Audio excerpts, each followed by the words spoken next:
everyone, and welcome to the beautiful Bass Pro Shops outdoor world here in Sevierville, Tennessee.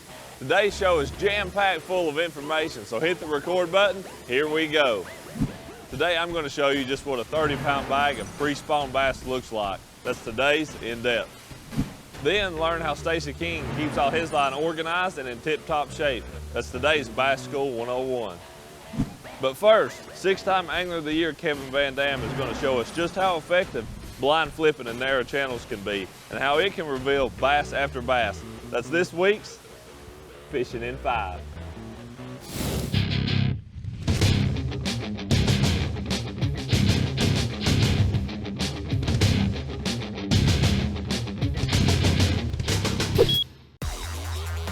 There we go. Just pitching along and picked up and he was on there. Right now I've got a situation where it's a big kind of flat, a scattered grass. There is a little bit of depth change to it and I can't see the individual targets. So I'm just kind of blind pitching, that's what I call it. You know, these fish want something down on the bottom, dropped in front of their face, and this way I can still be very precise and get the lure right in the strike zone. Blind pitching is something that I like to do anytime that I actually can't see the exact target and I need a real precise presentation. So, you know, it works great not only for a grass flat like this where you're trying to follow a subtle contour break. Also, you know, in deep water, if you're trying to follow a creek channel edge, you know, if you're trying to hold off of it and cast up across it, your bait's not in the strike zone very long. This way I can follow the creek channel edge with my depth finder, make a short pitch out in front of the boat, let it sink all the way to the bottom, and have a real precise presentation to get those fish to bite. I'm covering a big area, but I'm focused in on that contour break when it goes from, you know, 7 to 10 foot of water. I can't physically see the grass, it's down too deep in the water, but the fish are keying right in that zone. So this makes it so I can go right down the whole grass line and keep my bait right in the strike zone, dropping right in that grass, right where the fish are at. And I'm just trying to pitch a little left, a little bit of right. You want that bait to fall vertically. You know, it's gonna get down in the grass that way. And you know, I'm gonna pick it up, hop it just a couple of times, reel it in and make another pitch. What happens in a lot of cases in these lakes with vegetation is you think that the whole grass flat's the same, but there's always gonna be irregularity. Sometimes there's a spot where the depth changes within that grass bed, or the bottom consistency changes where there might be a little hard spot, or more often than not, what I really look for is two types of vegetation. You know, these lakes here got a lot of coontail, got a lot of milfoil. If you can find where two types of grass meet, a lot of times that's right where the bass are at. You'll find that after a while, you'll learn to feel the difference in the grass, or when you catch a bass, you'll see the grass come floating up and you'll see, hey, there's a couple of different kinds of grass there. There we go. That one, it never even made it to the bottom. I was watching my line, it went donk, donk, and he had it.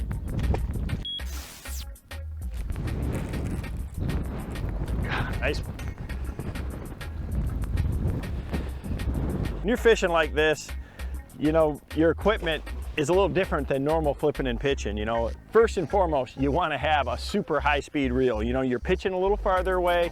A lot of times I'm doing this in deep water, so a little bit longer rod. You know, you're not going for accuracy, so a 7.5 foot rod that has a nice tip to it is really going to be beneficial. And right now I'm using 20-pound line, but a lot of times, you know, you may use the same technique in a super clear water lake where you're fishing a deep break. So you can use, you know, 10-pound line, 12-pound line. I like to just make a, you know, 40, 50 foot pitch a little longer than I would if I was fishing precise targets. If it stops a little short, if you see a twitch, go ahead and set the hook. You know one's got it.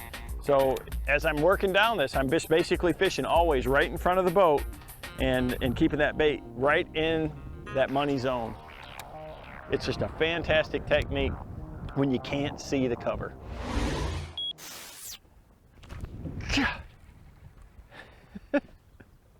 Got my bait. This is insane.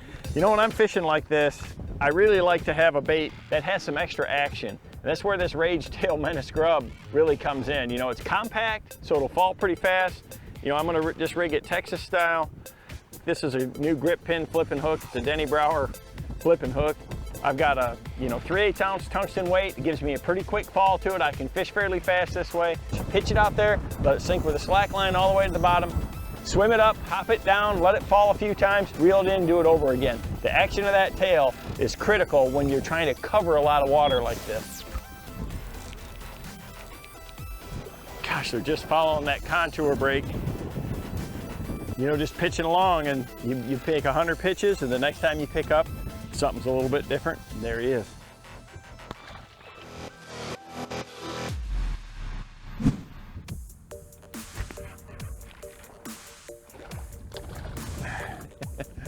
That blind pitching,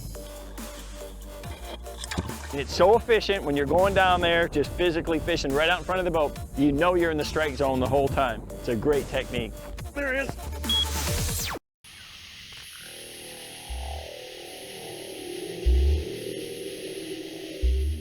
When I fish during the pre-spawn, I know the bass are preparing to move up into the shallows to lay their eggs. But before they do, they go into a feeding frenzy. And as you'll see today, it's a good idea to take an umbrella along. Here's today's In Depth.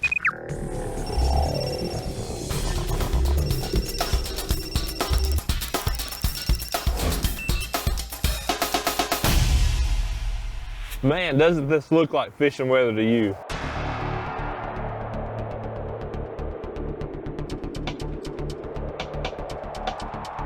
So we've got a little bit of flurries coming down. We've got a little bit of snow left on the cover this morning from pulling it down here, but we're here on Chickamauga Lake in Dayton, Tennessee. And the reason we come down here, especially in this kind of weather, is because the fishing has been off the chains. It's been incredible lately. There's been a lot of tournaments that have been won with 30-plus pound bags, and that's unheard of for a place in Tennessee. So let's get out there on the lake and let's get after it.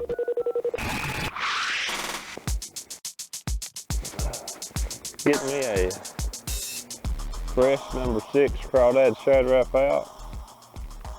And the hooks they come with are good, they're VMCs, but I like to trade them out, put a different VMC on there that's a number 5, or either a regular number 5 or a number 5 short shank. You can see that it's got a little bit wider bite to it. You get a little bit better hookup in those fish in that little small gap too. You get all this gap in here, you really get a hold of those fish a lot better whenever they bite it with that hook. There we go, there we go. Big place where fish are going to stage before they move into spawn. We've got a bank here, it's pretty steep, nearly a bluff, and then we're almost at the end of it where it's going to transition into a flatter bank. That's the kind of place where these fish will stage on a lake like this that's got a lot of rock in it. I'm having to just barely wind that shad wrap along, just kind of pull it a little bit here and there, and that's when those fish will grab it. That didn't take long. He's a little smaller, but he got right back up here where I caught that one on the shad wrap. Right up there again and catch another one. That happens a lot this time of year. Those fish will really group up. You can catch several fish very close together. A lot of times you can catch 2 or 3 fish. You may shut them down then, come back 30 minutes or an hour later and catch some more. Anytime I'm fishing this time of the year, when the fish are pre-spawn, they're coming out of their winter patterns, there's about 3 or 4 ways that really come to mind to catch them. Me fishing on the Bassmaster Elite Series, we're not allowed to use umbrella rigs, but hands down, that's one of the most effective ways to catch fish this time of year. You can catch some of the biggest fish that way, and you can catch a lot of them too. But other things that come to mind are jerk baits, shallow crankbaits, and jigs. If I was going to go out on about any lake during this time of year, those are pretty much the 4 techniques I'm going to use. Now you're going to fine tune them a little bit for each body of water you're fishing. If you're fishing a highland reservoir, the crankbaits you're going to fish are probably going to be more of 6 to 10 feet deep. A shallow or flatter lake, you're going to fish stuff more in 3 to 6 foot range. So you just have to fine tune each one of those adjustments or each one of those techniques to the place and the way you're fishing. There we go. That fish was laying right on that tree. I bumped it across it and he grabbed it. Come on up here, buddy. Let's make you famous. Same deal there. We're on another pretty steep bank. It's got chunk rock on it. And a lot of these banks have a few trees here and there. That particular fish, I wound it right across that tree, bumped it across it, kind of paused it, he loaded up on it. Whenever these fish are staging, and really pre-spawn, you know, covers a lot of windows. But these fish are the very early stage of pre-spawn. They're on these steep banks just coming in off the main channel. Whenever I throw on my Shad Rap, you know, one thing about it, it's a small, lightweight bait. You about have to throw it on a spinning rod. This is a Fenwick HMG, 7-foot medium light action. You want a pretty soft rod because those fish are real sluggish. They just kind of load up on it. I like to throw my Shad Raps on fluorocarbon line. This is 8-pound Berkeley Trilene, 100% fluorocarbon, and a Abu Garcia Revo Premier size 30 spinning reel. It's the perfect size for throwing that little bait.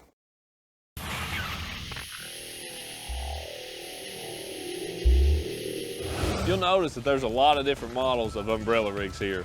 But one thing I really like, especially when the water's got a little bit of color in it, is for it to have blades on it. Those blades will add a little bit of flash, a little bit of added vibration to that rig whenever you're pulling it in that little bit dirtier water. We just come down the lake, got off the main channel, got into a major creek, and just inside of it, maybe a quarter of a mile, I come around the corner and there's a bunch of birds. Some of them are diving and some of them are just, you know, they're flying around, they're looking. That's a great sign. Whenever you see that, especially this time of year, anytime the water's cold, you know there's gonna be bait fish in those areas. It's a great place to start looking. You see all that on that side image of just bait fish all over both sides. Look over here to sonar. You can see just covered all the way to the bottom and coming up to about 15 feet. And that's some other smaller fish, not bait, but these are big clouds, big balls of bait fish. Oh yeah. Man, they hit that thing so good.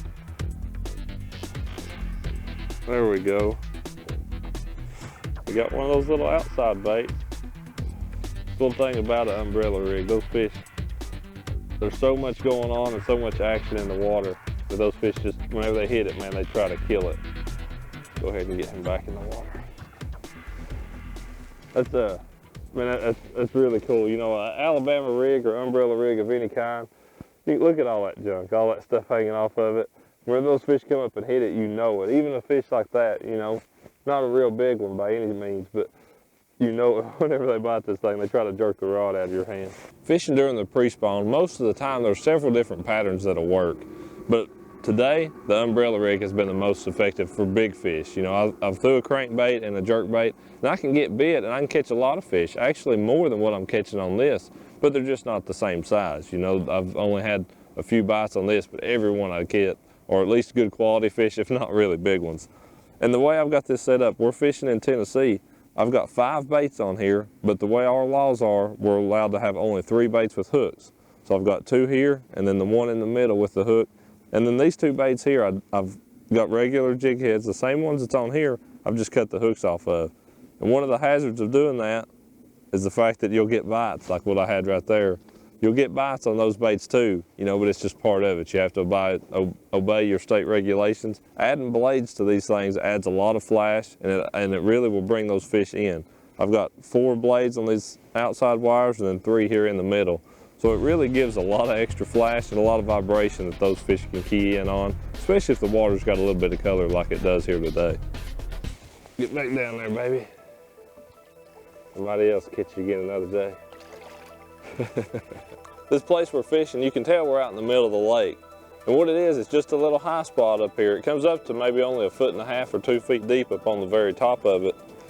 But it's just a place out here in the middle, just kind of got a flat, and out there on the outside, and then on this side, it breaks off into deeper water into the creek channel. And you can tell that this wind, you can see this little bit of ripple we've got, it's been blowing in out off the main lake all day. It's got the bait fish pushed up here, and that's why those bass are set up here. And one other thing that this place has on it is it's got some hydrilla. You know, it's left over from last year. It's kind of dying off, but it's still got those stems there. That's what those bass like. There we go. This feels like a horse here. Oh man, this one feels big. Come on up here, baby. This feels like a big one. There you go. Oh yeah, it's another giant. Golly, but look at the size of that fish. Golly. Golly, that's a giant.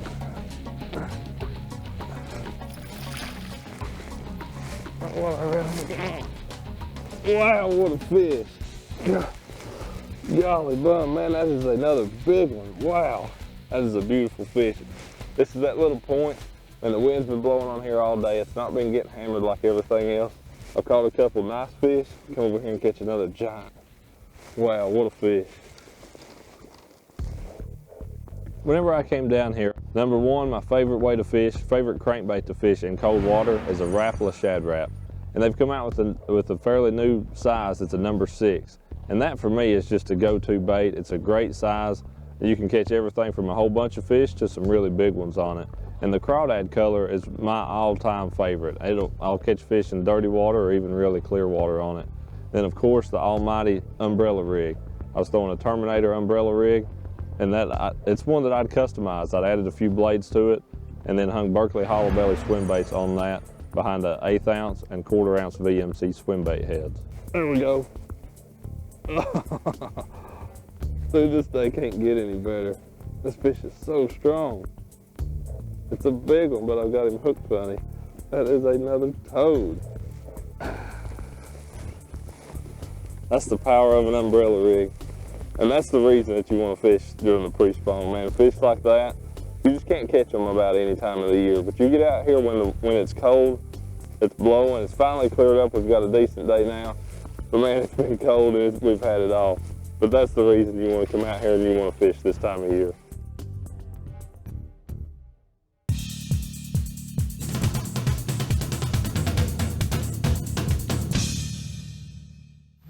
Hey, one thing that I always do when I'm fishing with braided line is keep a good Sharpie marker handy. And you can get a brown one or a black one, but what happens after a while from the line going through your guides is it'll wear that coating that's on it off and the line will be white underneath. And you don't want it to show up in the water. So I'll just take a Sharpie like this. I like to have a bigger one. I'll cut a little notch in the end with a razor blade or with a scissors or something like that so it creates a nice notch for that line to fit in. Just put it on there and then just color up the last 3 or 4 feet in front of your bait. That way it makes it invisible in the water and the fish aren't going to see it. It'll help you get more bites when you're using braided line.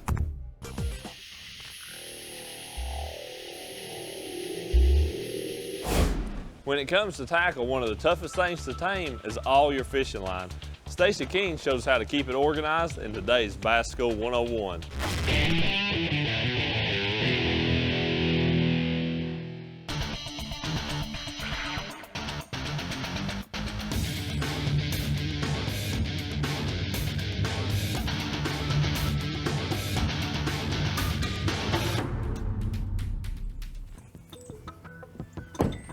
You know, I've always been a great believer that your line is the most important link between you and your fish.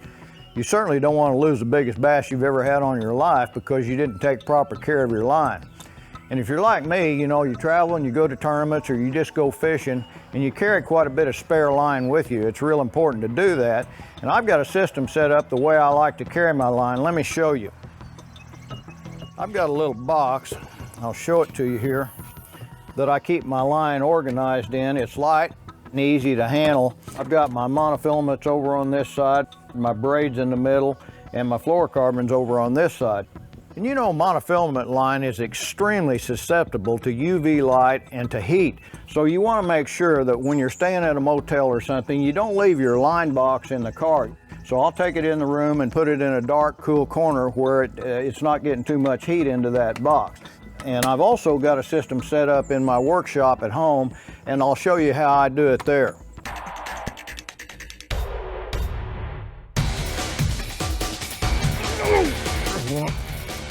That one's got some stout to him. Man, that bass is about 16, 17 inches long, and I bet he weighs 4 pounds. At home in my workshop, I've got a shelving unit set up over here. It's away from the light, away from the windows, so it's not going to get any UV light, and the temperature stays relatively stable in here all the time. It's never too hot and never too cold. I've got all my lines organized by type, and it really works out good. I'm not afraid to come in here and grab a spool of line off that shelf anytime, spool it on a reel, and I'm confident that it's going to be good, fresh, strong line. I hope that's given you a couple of tips that'll help you keep from losing a fish because you didn't take proper care of your line. Class dismissed. Hello everyone, I'm Kevin Van Dam, and today we're coming to you from inside the gorgeous new Bass Pro Shops Outdoor World in Little Rock, Arkansas. Today's show is loaded with knowledge, so let's get right into it. In the spring, bass move towards the backs of the creeks to get ready to spawn. Today, Brian Snowden shows us how he customizes a fluke to take advantage of this feeding frenzy in today's In-Depth. Hey, once you've made that investment in great batteries for your boat, you want to make them last a long time. Today, Edwin Evers is going to show us how to do that in our Bass School 101. But first, sooner or later, you're going to find yourself in a tournament on a river. Today, Ott Defoe is going to show you how to become a first-class river rat. It's today's Fishing in 5.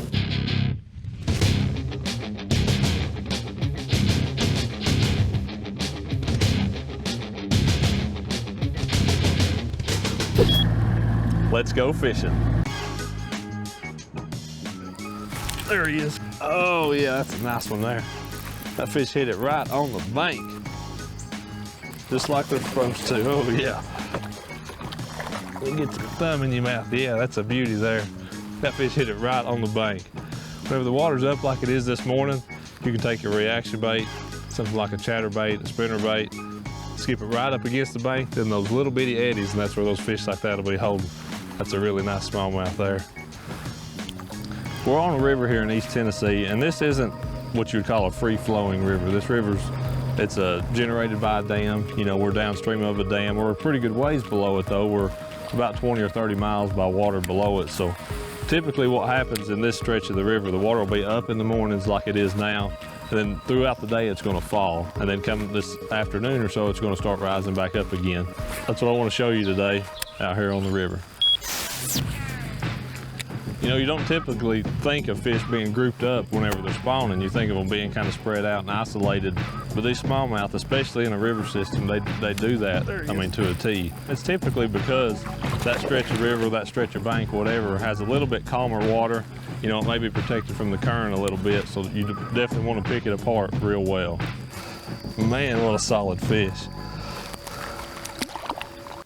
Typically on a river system, one of the primary features that most people fish are outside bends. And that's good during most of the year, but whenever the fish are spawning, you want to go to that inside bend. It's going to be where the water's a little bit slower, and that's where those fish are going to spawn, is that slower current. Or if the system has creeks that are big enough to actually get up into, that's where those largemouth are going to be. But it's all about knowing the kind of species you're fishing for and the type of river system. But anytime you're on a river fishing around the spawn, you want to be out looking for places that have less current. Colors in that fish are just beautiful.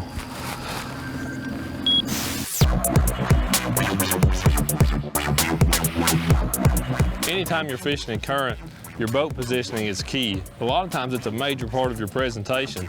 So making sure that you've got your boat in the right position to fish that bait is a big part of it.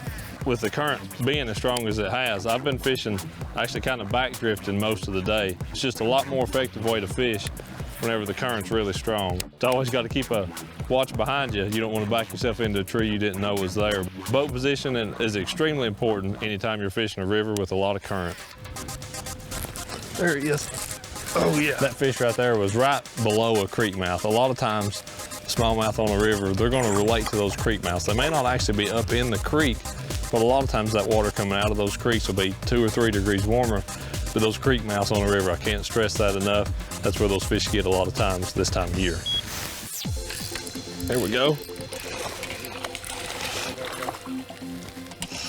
That fish was on a bed right there. I could see him, could see the bed in there, couldn't quite see the fish, but threw right in there and he bit it. This river we're fishing on today is in East Tennessee, and we've had a lot of rain this year. I mean, considerably more than normal. And these fish here, they typically spawn in late April, early May, but they've been running so much water out of the dam up above here that it's just held these fish off. The water's been high. The water coming out of the bottom of this dam is a lot cooler, and a lot of these fish that I'm still catching today still haven't spawned yet, especially the big ones. Some of the small ones, and I've caught some small ones recently here that were on the bed and that have spawned, but most of these big ones are going to wait till that water gets a little bit lower, more stable, and warmer before they decide to drop their eggs. There we go. Another one right on one of those logs, right where they're supposed to be.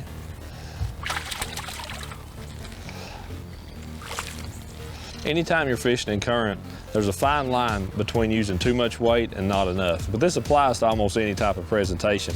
And it's really a major key piece to the puzzle of figuring out what those fish want. If you're pitching a bait in there and it's too lightweight, it's just blowing by the fish, you're not going to get many bites. You know, a Texas rig is one of my favorite things to use in a river. I'm typically fishing around a lot of cover, and a 5/16 is my go-to size to start off with almost anywhere. But in a lot of situations, that's not enough. If I'm using a bait like this Havoc Pit Boss, it's got some appendages on it, but it doesn't catch a lot of water. You know, those are pretty thin legs. They're not real big flappy legs. Most of the time, and even a kind of moderate current, that 5/16 ounce weight is going to be enough. Sometimes I have to step up to like a 1/2 ounce to get that bait to do what I want. You know, that's kind of my tips. That's my general rule of thumb as to the way I fish things in current. Hope it helps you catch more bass.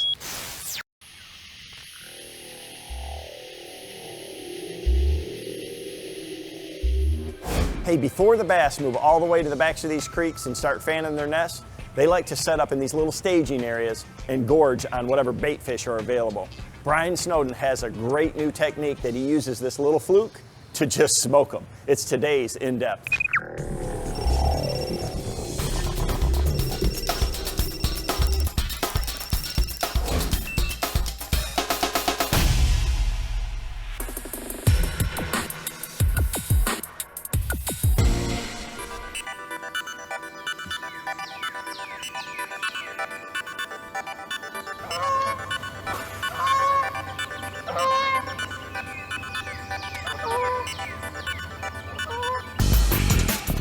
Oh, here he comes again.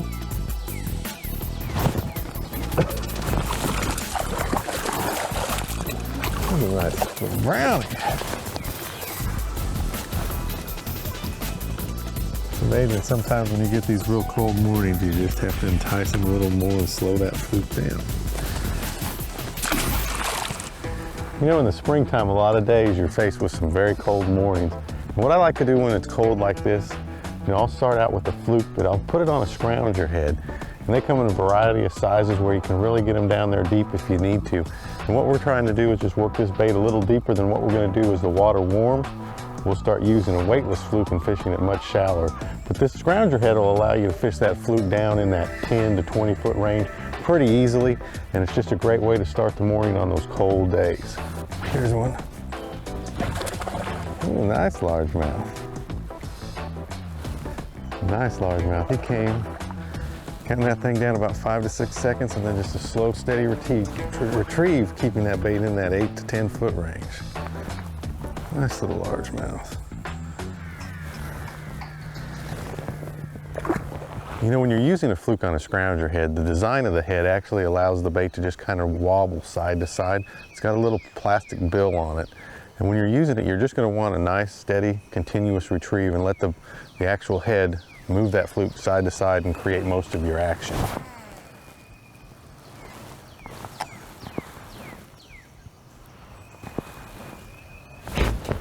While you're working your way back along the channel, make sure you pay close attention to your graph and what depth those bait fish are relating to. Once I see several groups of those bait fish, I'm really going to concentrate my scrounger head, counting it down to the depth that those bait fish are relating to, and continuously reeling that bait to keep it in that same zone that those bait fish are using. You can kind of see with the scrounger how it's got that nice little bill causing that side-to-side motion. It's real subtle. It works excellent when the water's cool first thing in the morning on a spring day. Nice spotted bass. Scrounger head comes standard with the large, wide bill. This is great when you're working the bait fairly shallow in the water column and vibrates tremendously. But sometimes you don't want that much action and you want to keep that bait a little deeper. So what we'll do is take scissors and trim that plastic bill down so it's narrower and shorter. This doesn't drag as much in the water and allows you to control that depth and keep that bait much deeper out in the water column when those fish are inactive. And then basically all I'm going to do is take the fluke and we're just going to thread this on here nice and straight with that hook coming out of the top of the flat side. This will give you a nice natural shad appearance in the water as that bait moves side to side very subtly. Well, when I'm throwing the fluke on the scrounger head, I like to use a 7-foot medium heavy rod. I'm going to usually make long casts with this and just control the depth of the bait with my rod and reel. You know, you're basically just reeling this bait at a constant speed after you've counted it down.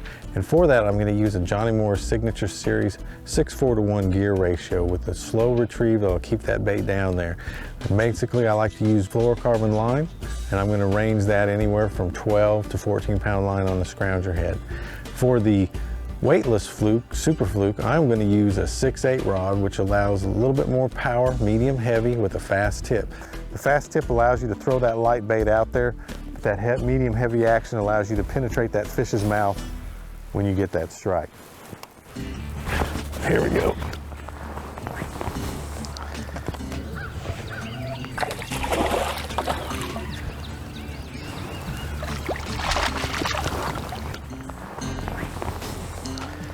Nice fat pre-spawn fish. Look at the belly on that one. We made a little adjustment, just caught a nice spotted bass. As you can see, we're working in a little bit further along the creek channel, but we're still concentrating on moving in on those secondary little points. We're just fishing out a little deeper than we will later on this afternoon when that water warms up. You know, we've got water temperature right at about 55, 56 degrees. And so this morning we're just, you know, kind of slowly following that channel in back to where these fish are going to move to spawn, and they're just going to set up in staging areas along the way. And we started out a little deeper, and as the sun's coming up, we're moving back in here. Hopefully those fish will get a little more active throughout the day. We can just continue to work our way a little shallower as the day warms up. There's one. You know, one thing with these scrounger heads too, you want to remember, they just kind of load up on it, so there's no need for a real drastic hook set.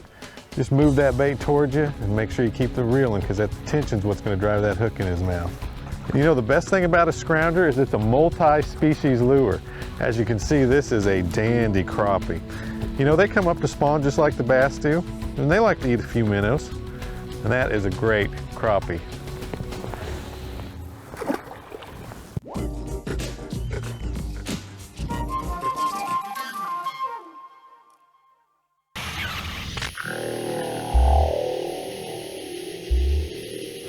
You know, early in the spring, before the bass spawn, swim baits are one of the best presentations that I know to catch a lot of bass. What Brian's doing today, though, is he's using that fluke on a scrounger head. So it's a swim bait presentation, but in this colder water, it allows him to slow it down a lot more. You know, I always have a swim bait tied on this time of the year, and the trick is figuring out the speed that the bass want it. Brian, he's got it figured out today.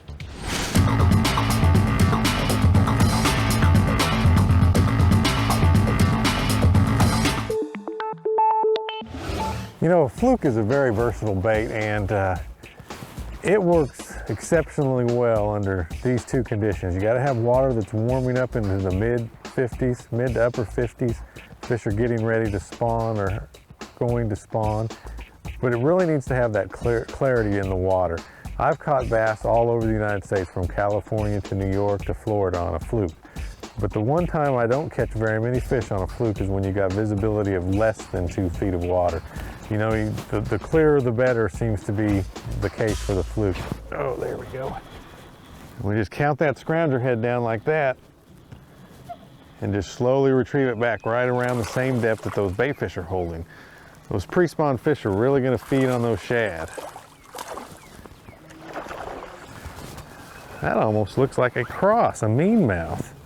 Nice. As the water starts to warm after a cool morning, you're going to switch to the weightless fluke. And when you first start using it earlier in the morning, you're going to use a slow cadence, allowing that bait to sink several feet before twitching it again. As that water warms up, a lot of times they like that bait work fairly rapidly just below the surface. And that's one of those things you just have to experiment with until you find which cadence they want based on the water temperature and the clarity that you're faced with. There he is.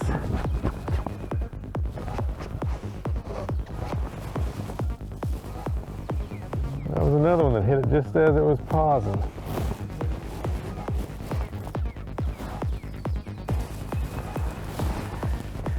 You know, when I'm working my fluke back, I like to work it on a slack line, use the rod to move the bait with short little twitches. That'll give you the best side-to-side action. Just pretend you're working a Zara spook under the water or a jerkbait. Keep that line a little bit loose, gets real good side-to-side movement, and then if you let it pause, that bait will just glide down. And that's what we're having to do today a lot. A lot of little pauses in there for about 5 to 6 seconds so that bait will get down a little deeper. We had a cold front, and that's what's causing these fish to slow down. But as the water's warming up, we're getting a few more bites and we're able to move our bait just a little bit faster. Zoom makes several sizes of flukes, but my favorite's always been the Zoom Super Fluke. And I like to rig the Zoom Super Fluke on a round bend offset worm hook. And I usually use a 5/0. 4/0 will work fairly well, but I like the weight that the 5/0 brings. And what I'm going to do is just go ahead and rig this Texas style. It's real important to try and keep everything straight so that bait's going to work through the water with the best action possible. And what I like to do, kind of reduce the amount of fish that you'll lose or swipe at the bait and not get it, is I come all the way through the bait, as you can see, all the way through, keeping it nice and flat, and then I just put a little bit of plastic in there to hold it in place. That way, the fish doesn't have to put a lot of pressure to get that hook all the way through the plastic. If you need to add a little weight, you can buy these little, what we call nails. They're lead inserts that you can add to your fluke. You can buy them at the local Bass Pro Shops. And basically what I'm going to do is come through right at the top, and just depending on how much weight I want to add, I'm going to insert that and then break off the excess that I don't need. Or sometimes you might even want all that weight pushed up inside of it. And that's basically how I rig my fluke. This way it's fairly weedless. You can fish it through a lot of different stuff, buckbrush, around boat docks, over vegetation, but you still get that easy hook set penetration into the fish's mouth when they come up and grab it.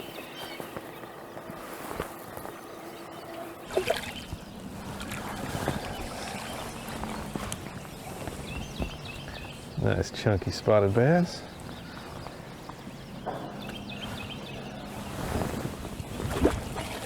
We started out this morning working the bait fairly fast, and this is one of the key things to.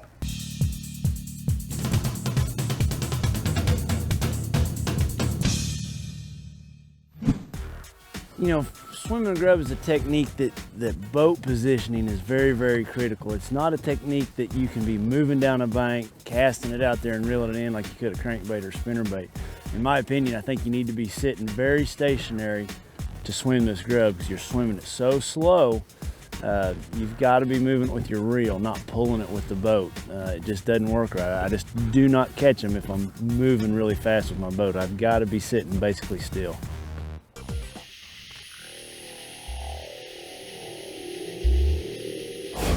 Hey, today's maintenance-free batteries are a great source of worry-free power. But once you've made that investment, you want to make sure they last for a really long time. Today, Edwin Evers is going to show you how to keep the juice on the loose. It's today's Bass School 101.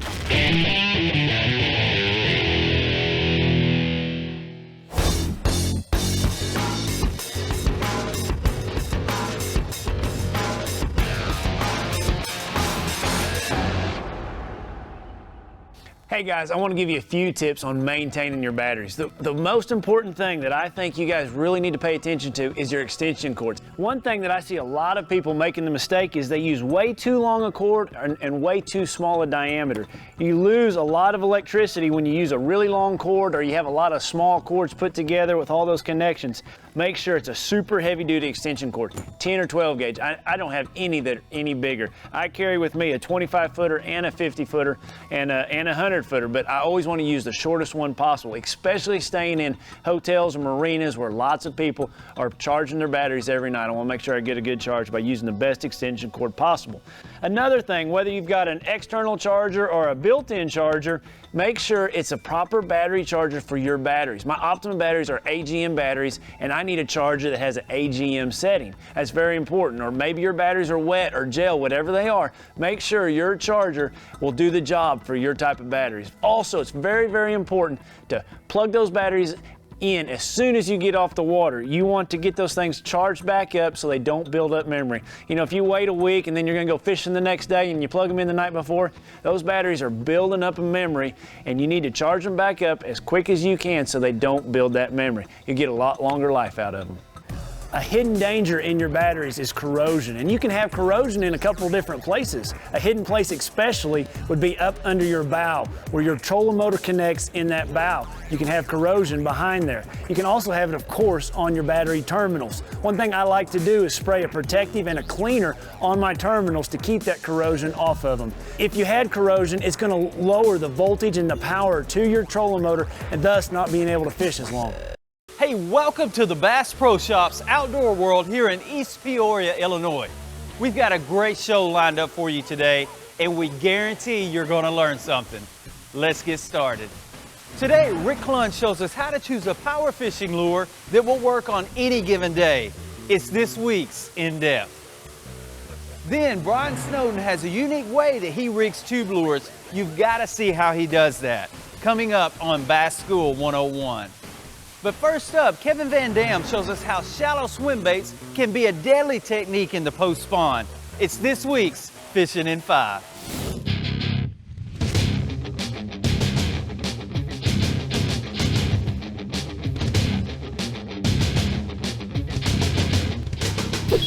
There he is. Got him. Good fish. That's what I like about those swim baits, is you catch better quality fish.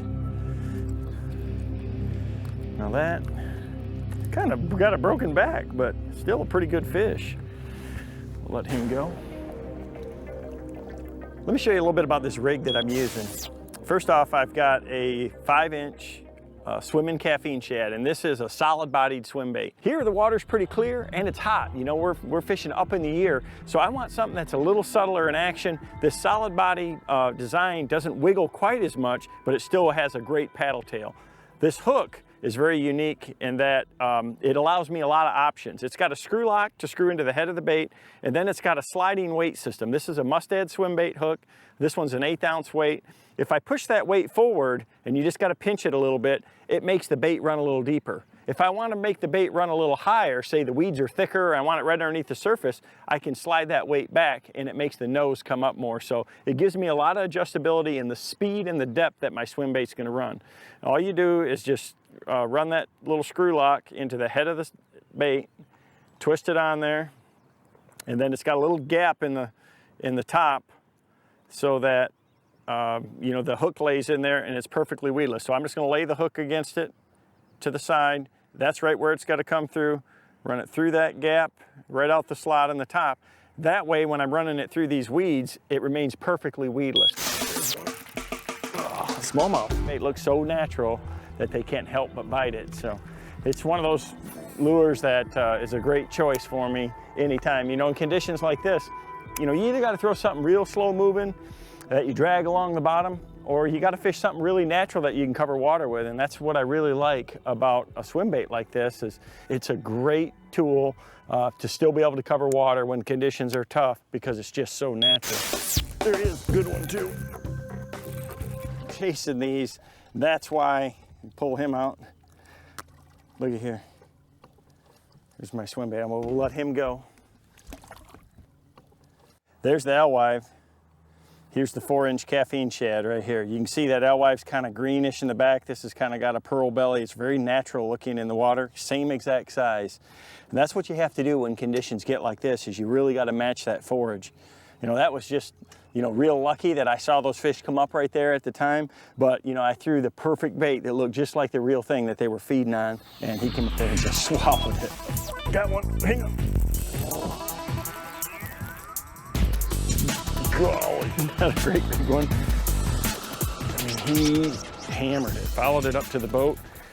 You know, for throwing swim baits, you want to use bait casting gear that you can throw a long way. So, you know, what I'm using is a 7.5 foot medium heavy action rod, the same kind of action you'd want to throw a spinner bait on. And then I like a high speed reel. You know, typically I'm fishing this bait real slow, you know, letting it get down in the water column. But a lot of times they hit it and come at you really fast. So, you know, especially in these areas that got smallmouth too. So I'll throw a high-speed reel, 7/3-to-1 reel, and match it with, you know, 14 to 17 pound test line. 14-pound test line is going to make it run deeper with a 3/16 ounce weight than it would if you were throwing 20-pound test with that same 3/16 ounce weight. So I'm going to match the head size with that size of line to get that speed of retrieve, you know, and that's something that I really focus on, is trying to figure out if the fish want it slow or fast. If they want it faster, I got to use a heavier head. I'm going to keep my rod down, and I'm going to change up that gear ratio speed a lot. I'm going to speed it up, stop it, and start it. But typically, day in, day out, a steady, slower, medium retrieve with some stops and starts is what the fish want and what the ticket is. There's a big one right there.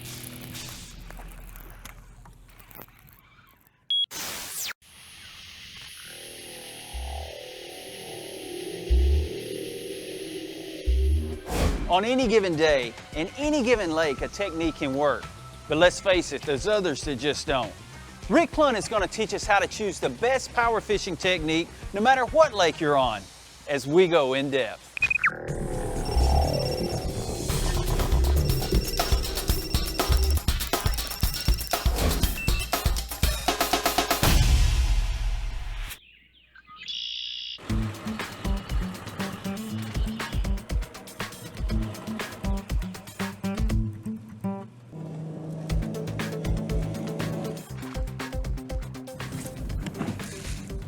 It's a largemouth.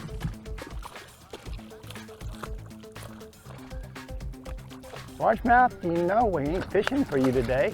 You got a day off. You don't have to work. And he just took a swipe at it. Look where he's hooked at. Split second. I'm basically profiled as a, as a power bait fisherman. And that's what I like to do. Even in largemouth power baits, very rarely will it out-catch number-wise finesse fishing, but it will 90% of the time you'll catch bigger fish even though you won't catch as many. The same power baits you'd fish in the south work equally as well for smallmouth. Can you go out here and drag a tube and a drop shot and catch them? Oh yeah, you can. And you may catch more, but still day in, day out, the power baits will normally produce a better grade fish. In power bait fishing, the strike occurs usually on a moving bait or on a tight line. But in finesse fishing, the strike occurs on a falling bait and usually on a slack line. Well, power fishing, I'm pretty biased about it. I love to do it. I like the variety of it. I like that you're doing so much to make the bait work, and you have to do a lot of experimenting, and it's you do a lot more casting than if you're finessing. I know power baits work. We just had to figure out today which one and how to make them work.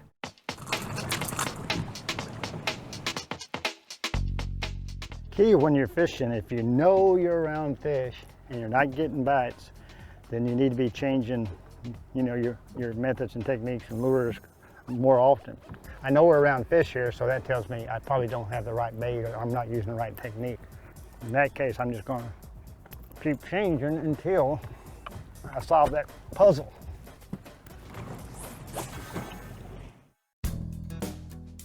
Start in areas where you know the fish live and figure out what they want or what pattern they want before you start to explore other water that you don't know much about. At least then, when you go into those areas, you'll have them the right bait and be using the right technique. And if you fish through an area and don't catch fish and you can eliminate it, it's just not an active area. And then what we have here is scattered aquatic vegetation. And you'll have areas that there's no vegetation, and you'll have areas that there are. The weeds, which I'm hitting a little bit of right now, they're not coming up real high. They're only coming up, looks like, anywhere from 1 to 3 or 4 foot. I've only seen one patch that's coming up maybe 7 or 8 foot, off the bottom.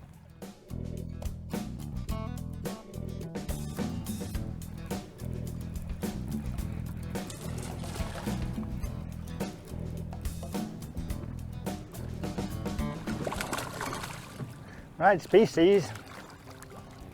It's just a little on the junior side. Yeah. Maybe at least the bait getting closer to being right. I've switched from square bills, jerk baits, I went to a little bit what's called a lucky strike, little deep diver. It's just going a little deeper. So I'm just kind of working my way down the water column. Sometimes they just don't want to chase it. If they don't want to go up, then you got to go down.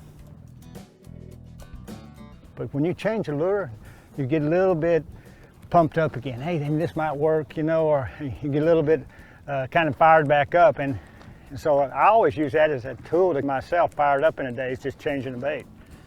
Sooner or later, I'm going to find a combination that is going to produce. The smallmouth, though, they kind of got nicknamed by tournament fishermen the solar-powered bass. That makes you look handsome, doesn't it? It's like the brighter it gets, the more they want to chase. So the day really should be a great day for these solar-powered smallmouth.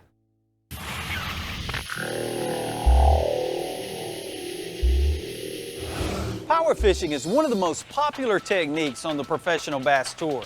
Let's face it, anytime we're covering a lot of water, you're going to have a better chance of putting your lure in front of a school of bass. But I can tell you, it also catches really big fish. I can think of all the tournament victories I've had, and most of them have been power fishing.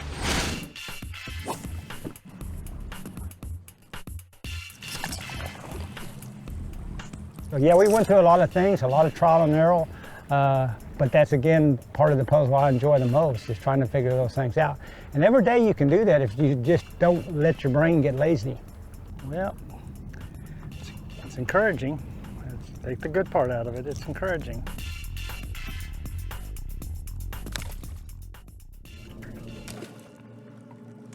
So much of our fishing this morning has been what I call random casting, random drifts. And the two things you got to keep track of is you're going to go back to make a drift, and you don't make that same drift if it didn't produce. Then if you can make a drift that did produce, now what you've done is you're converting random casting and random drifts into non-random casting and non-random drifts. That's how you really learn how to fish an area out here. It looks like you're just drifting around, but guys that do it a lot, you have to convert random to non-random. Yeah, he's got fish with him.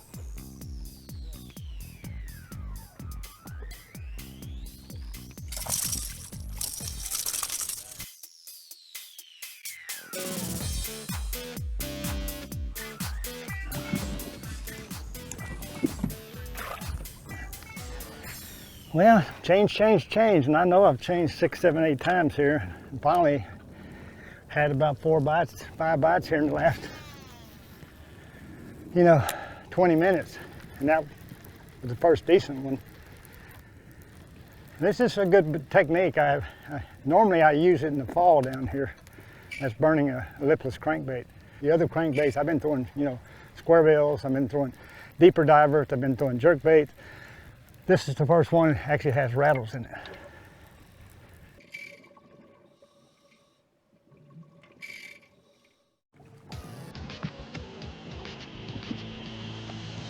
But they're going to transition to the summer real quick here, and they just do that here.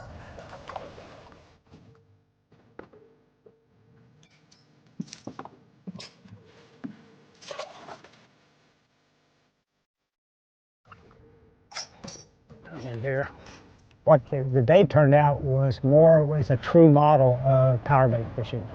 That you go into an area and you're going to have to try multiple things. That's really, what you come here for, and it don't always happen like you saw this morning. We had to go to a bunch of baits, and here we are about 11:30. Solar bass are kicking in, but definitely that bait change made a big difference.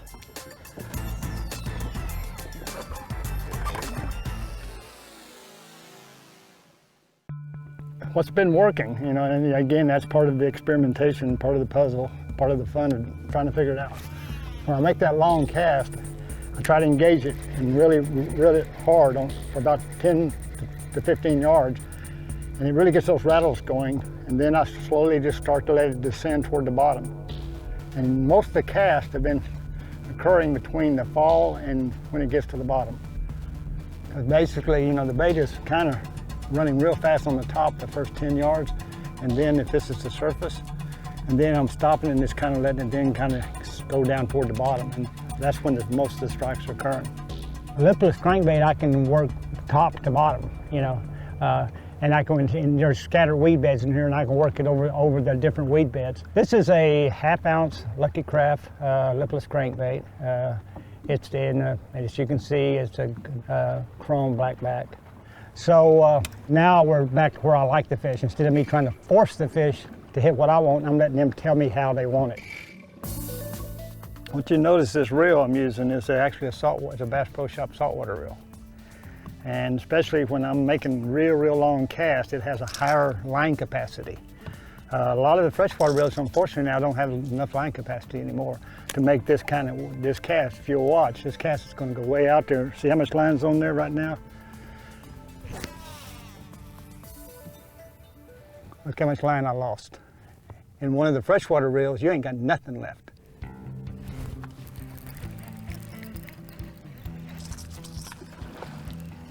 Number one, I think the fish are moving around a lot in here. So what that bait allowed me to do was to cover a lot more water and try to run into these wolf packs that are roaming around. Number two, that bait you can throw a long ways, and this water is real clear. Anytime you're dealing with clear water, you need to be able to get as far away from the boat as you can. It's nice to catch quality fish, but the reward itself is figuring these fish out, figuring out how to catch them on a system that I like to do, which is power bait fishing. And there's no greater fish up north to me. I know I'm gonna have some people disagree, but than these smallmouth. They have a lot of heart. And plus, you know, you better have your lucky hat on.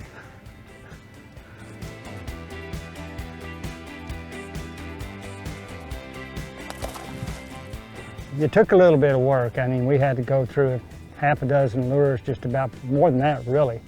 But it, you know, finally figure out kind of the pattern and the way they wanted the bait, the type of bait they wanted, and that's really, for me, that's the beauty of fishing. I love the puzzle more than even catching them.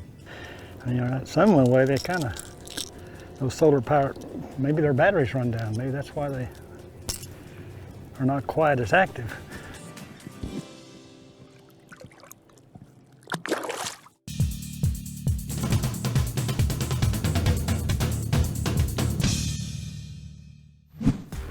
A general thing to remember, anytime you're light line fishing, you know, I've got 6-pound test on, you've got to downsize your hook. And I don't necessarily mean size, but I mean diameter of the hook. The lighter the wire hook, the easier the penetration is going to be. And with 6-pound test, you can't jerk really hard. So you need to have a light wire hook. Really pay attention to the diameters of your hook and adjust them according to the size line you're using and the technique that you're using. Anglers will often overlook a tube lure for a presentation that's a lot more flashy and aggressive. Brian Snowden has a technique that you've probably never seen before on a tube in today's Bass School 101.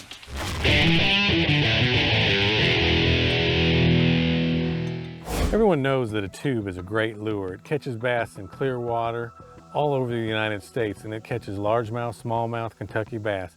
It mimics a crawfish, it mimics a bait fish as it falls. And one of the great things about this is its fall. It falls with a spiraling action when you have it rigged on a lead head. You know, basically all you're doing is taking the lead head, shoving it up inside the tube, and poking the eye of the hook through, which tying your line to it. And like I say, when it's rigged this way, it has dynamite action, falls in a nice spiraling motion. The fish seem to really like that. It mimics a crawfish and a bait fish exceptionally well. But the problem I found with this is a lot of places I want to put this tube in and around boat docks, around the outside edge of a weed line for smallmouth, or in brush piles in deep water, that this exposed hook gets hung up a lot. One of the ways I found to solve this problem is with the stupid tube. The stupid tube is basically just a lead head tube with a little bit longer eye, and you can rig this weedless. What you're going to want to do is actually take the tube, and you're going to start out with the hook point, and you're going to take that hook and actually thread it on like you were threading it on the hook, and come out right at the top of the tube. And then as you pull the lead into the tube, you're going to start pivoting this around. And what I like to do is kind of pinch the area and bring the hook all the way past the tube so I get that eye in the farthest position forward that I can possibly get it. As you can see, we just broke the eye through the plastic. That's where you're going to tie the line. And then just a little pinch of the tube, bring it up and out. And now you've got the same great fall that you had with the exposed hook, but you're completely weedless, flipping it around cover, boat docks, any structure you want, and you have the same great fall that you had with the exposed hook. Hello everyone, I'm Edwin Evers and I'm standing in the awesome Bass Pro Shops right here in Colorado Springs, Colorado. We've got a really neat show planned today. I guarantee that you're gonna learn something. Let's get started. When it comes to heart-pounding, action-packed fishing, there's nothing better than a topwater. KVD is gonna take us to Michigan and show us how he brings them to the surface. It's today's In Depth. Then Stacy King gives us a lesson in braided line. He's gonna show us how to save some money spooling a spinning reel. That's in Bass School 101. But first, do you need to get your mojo back? I'm gonna show you one of the simplest finesse techniques I've ever found. It's today's Fishing in 5.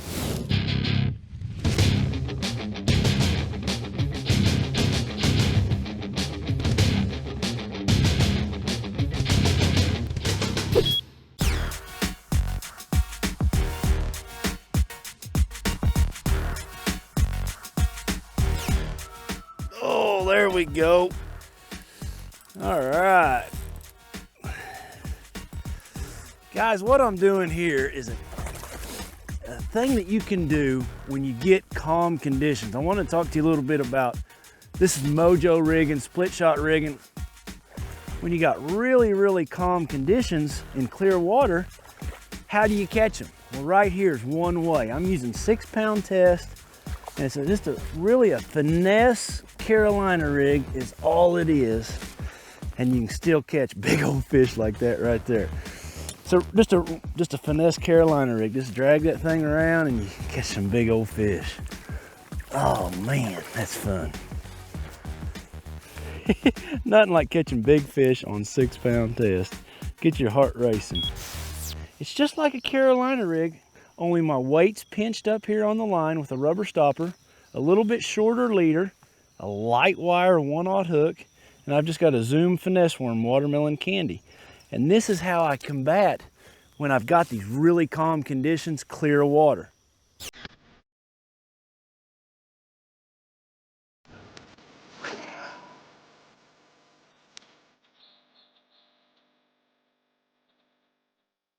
A general thing to remember anytime you're light line fishing, you know, I've got 6-pound test on, you've got to downsize your hook. And I don't necessarily mean size, but I mean diameter of the hook. The lighter the wire hook, the easier the penetration is going to be. And with 6-pound test, you can't jerk really, really hard. So you need to have a light wire hook. Really pay attention to the diameters of your hook and adjust them according to the size line you're using and the technique. The same, or 10's the same, or 12. You know, dadgummit, when it's clear water, go down to the line that you need, 6-pound, 8-pound, whatever it is, that helps keep the bait down, let alone the fish can't see it as well. Oh, it's a nice one.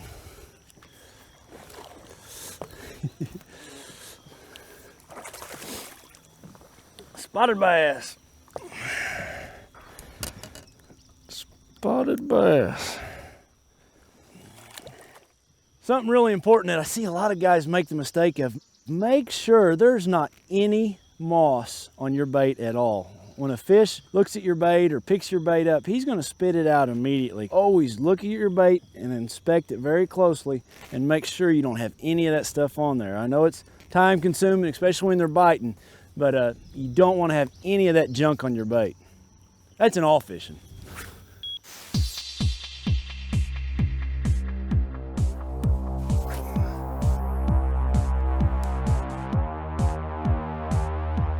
You know, I've been fishing over here quite a bit, and you know, the bite's been really, really good, but it's also been really warm. We had a major cold front come through, and you know, that's the reason, you know, when stuff like that happens, you got to think back on your memory bank. And you know, one thing that I know that I can do to catch fish after these fronts is just to really super finesse them, like this Mojo rig right here. It's just a technique that I can do when we got the clear bluebird skies like this. When the bite gets a little bit tougher, you just drop down in line size, slow down a little bit, go down to the bottom. You know, if you've been catching them like I have been over here on jerk baits and stuff, you know, go down to the bottom where those fish are hugging on the bottom, you know, for warmth. That's when this works. That's when you want to try this kind of stuff, is when that bite gets really tough.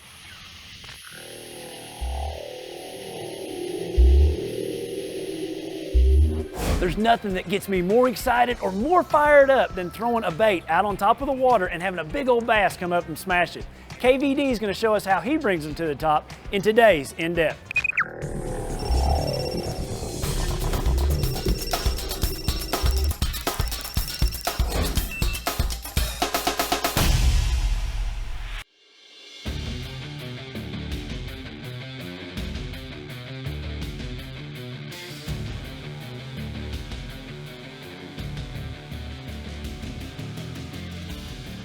You know, one of the most critical things in the spring of the year like this is to really determine what stage the fish are actually in. So, you know, I'm out here, I'm gonna be looking around, I'm gonna be looking to see if I see the bluegills spawning. You know, water temperature is a part of that. You know, knowing that the water temperature, you know, is in the mid 60s to mid 70s, that's a good indication that a lot of the fish are gonna be done spawning, and that, you know, you might find this pattern to really work. So, you know, look for clues, you know, look for the bluegills hovering around boat docks, look for bluegill beds, things like that. See if you can see any shad spawning, the herons sitting on the points. If you see that stuff going on, you got a pretty good idea that the fish should really be in this phase where, you know, they're kind of done spawning, they might be in that funk, and you can target this particular pattern for this time of the year. You know, my favorite post-spawn lure, without a doubt, is a topwater. The hard thing this time of year is you never know how big a fish it is when they bite it, because they usually just come up and just pop it under. Look at that, he got it crosswise. That's what you want to see when you're throwing topwater. You know, this time of the year, you know, we're post-spawn right now.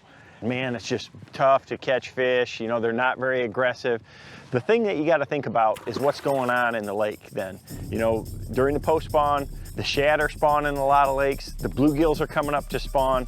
Everything that the bass eats is still in the shallow water. So even though they're done spawning and they might be a little lethargic, they're still up in the shallows and you can catch them. You got to have a bait that stays in the strike zone longer and something that, you know, has a lot of action. So to me, topwater is the perfect choice. You know, this morning I've got foggy conditions, I got a little bit of ripple. You know, I've got a big grass flat here that the fish are just kind of roaming on, and again, there's bluegills bedding in different places. One of the best, most efficient lures that I can use is a topwater for this situation. Got him. He came up there and ate it. Now these are good fat largemouth. I mean, they're just done spawning and they're looking for something good to eat. You know, what I like to do is I really like to assess the conditions that I have out in the lake. And for me, the perfect post-spawn conditions, if I'm thinking about topwater, is I want to have, you know, stained water to clear water, and I want to have targets to throw by. You know, the bass are spawning around something in the spring of the year. You know, it's going to be grass, bushes, you know, boat docks, wood, something like that. So if you got a target you can throw at, it just makes these baits that much more effective because they have a tremendous amount of action. If you're working them right, they've got a lot of left and right side-to-side darting action that triggers a neutral fish or a fish that might be garden fry or still even garden a bed. So if you got a target that you can throw at, it makes it that much more effective. Here, I'm fishing over a big grass flat and these fish are just kind of roaming around. But you know, I've got boat docks inside of me. Again, if you've got visible targets, it just makes that topwater bite even better. So I want to have a little bit of clarity to stained water. I want to have targets in the water that I know that I'm fishing around, and then I got the perfect ingredients for this topwater bite. If the water's dirty, I'm going to throw something different. But if the water's clear like this, there's nothing like a finesse popper or a stick bait, something like that. They just really draws these bass.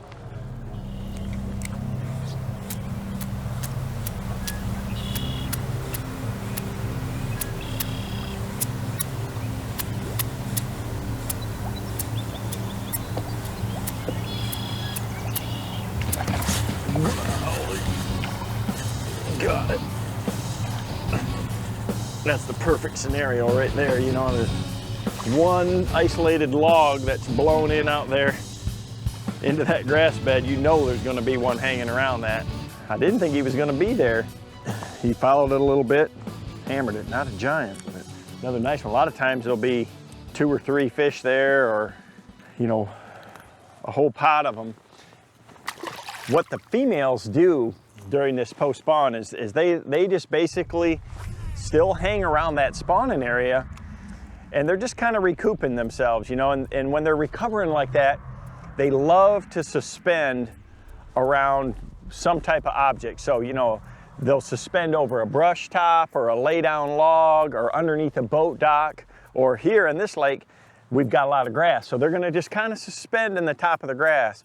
So that's why a topwater is just one of those key baits through this period, because those fish are already up in the water column. They're hanging around that cover that's there, and that topwater is just something that stays in the strike zone. It's got a lot of action, and you know, because they're really not feeding. They're just kind of hanging out, and you need something that really entices them. So that action of the stick bait or a popper like this that's slashing back and forth, just they can't handle it.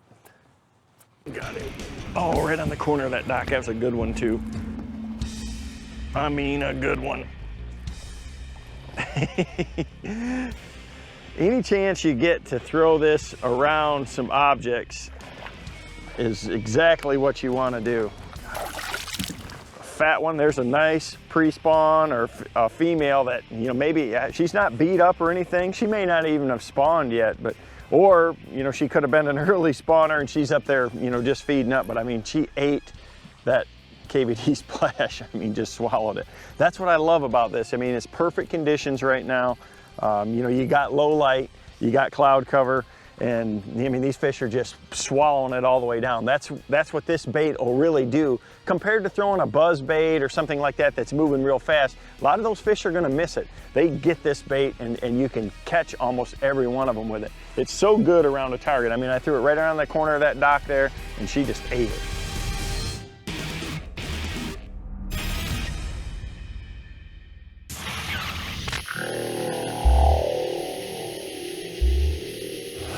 A quick tip I can give you from my experience on topwater fishing is I always carry rattling versions and silent versions of the topwater bait.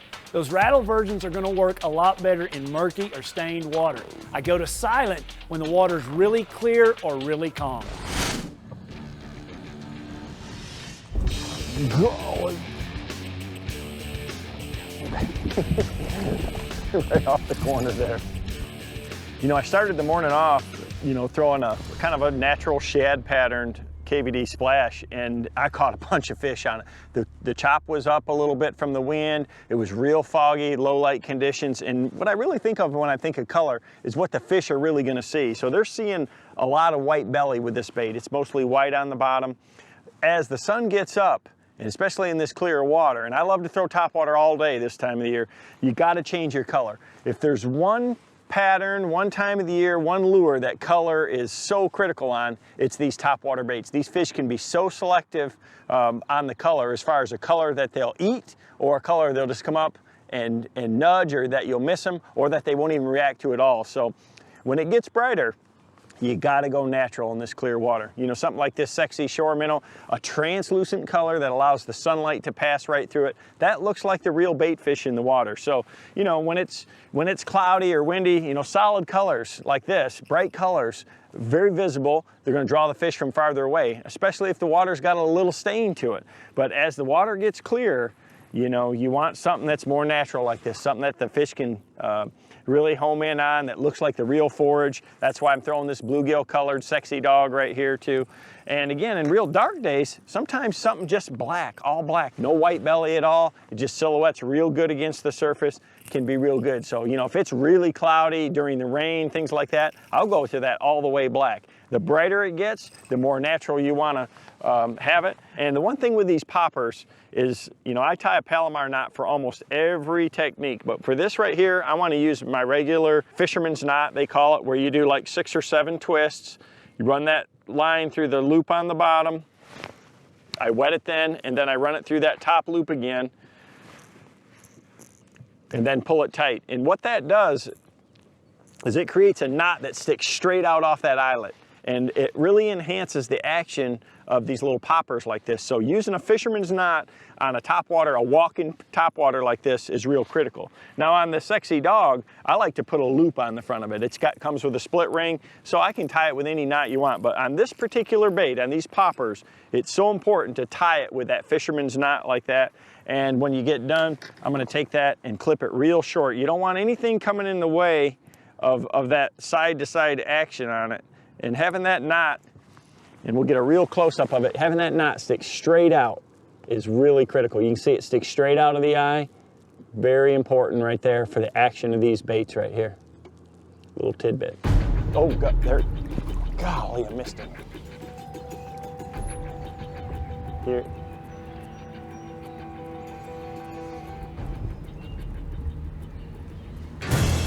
Got him. Big one. Oh man, he only got it 4 times to get him.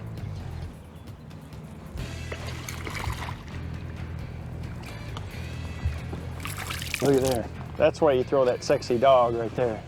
The main thing I was doing with this one right here is really trying to parallel the edge of this weed line. If you got a chance, anytime you can, throw your lure right down an edge, right down riprap, right down the side of a dock, down the edge of a grass line, right over a drop-off.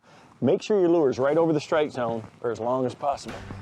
Great thing about these stick baits like this is they have so much action, you can pull those fish a long ways out from a dock or, an overhanging tree or something like that. That thing just looks like an injured bluegill. That's why I got that bluegill color on. They'll just swim over there and bite it. They know it's something that's easy for them to catch, so it makes for a great tool this time of year, especially when you got to stay back from them. This water's pretty clear. You can't get right up there close and flip. You got to throw something from a distance, and this thing will pull them way out from that dock to come in there and bite it.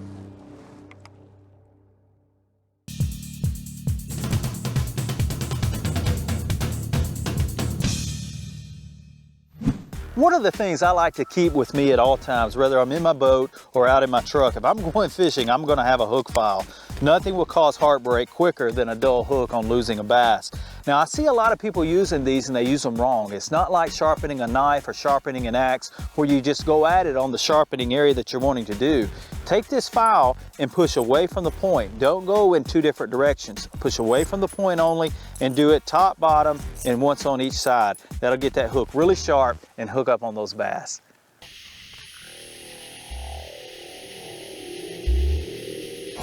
If you've been considering using braided line, Stacy King has some great ideas to save you money and make your braided line go a lot further. It's today's Bass School 101.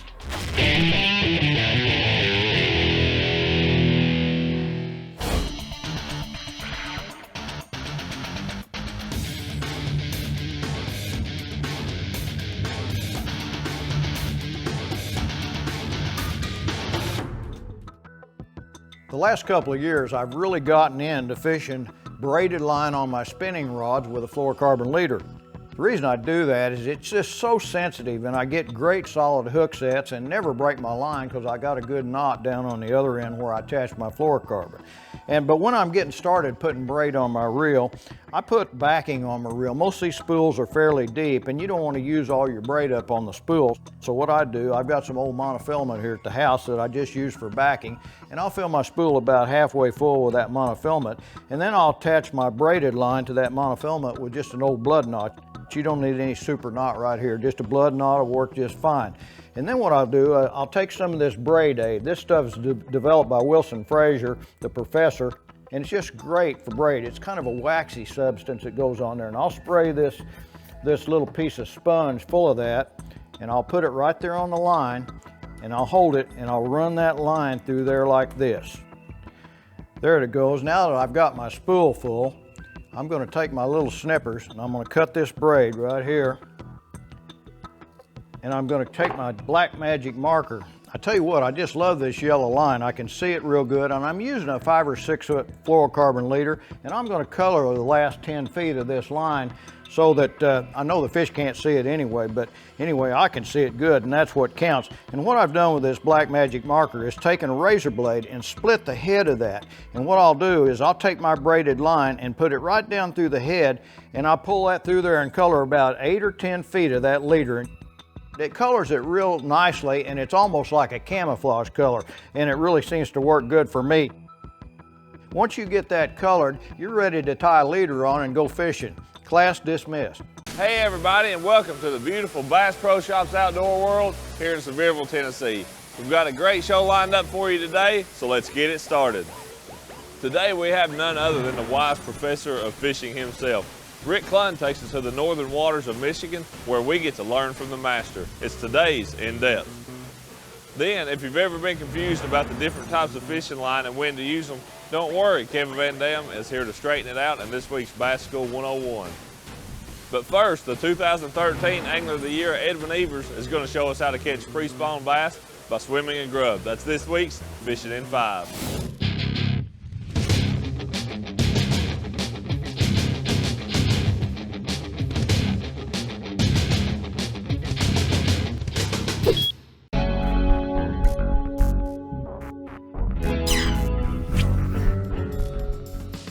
Well, it's that time of the year in the spring when there's always a front coming through and I want to go fishing, and we had a big one come through. There was a 40 to 50 degree temperature drop in 24 hours.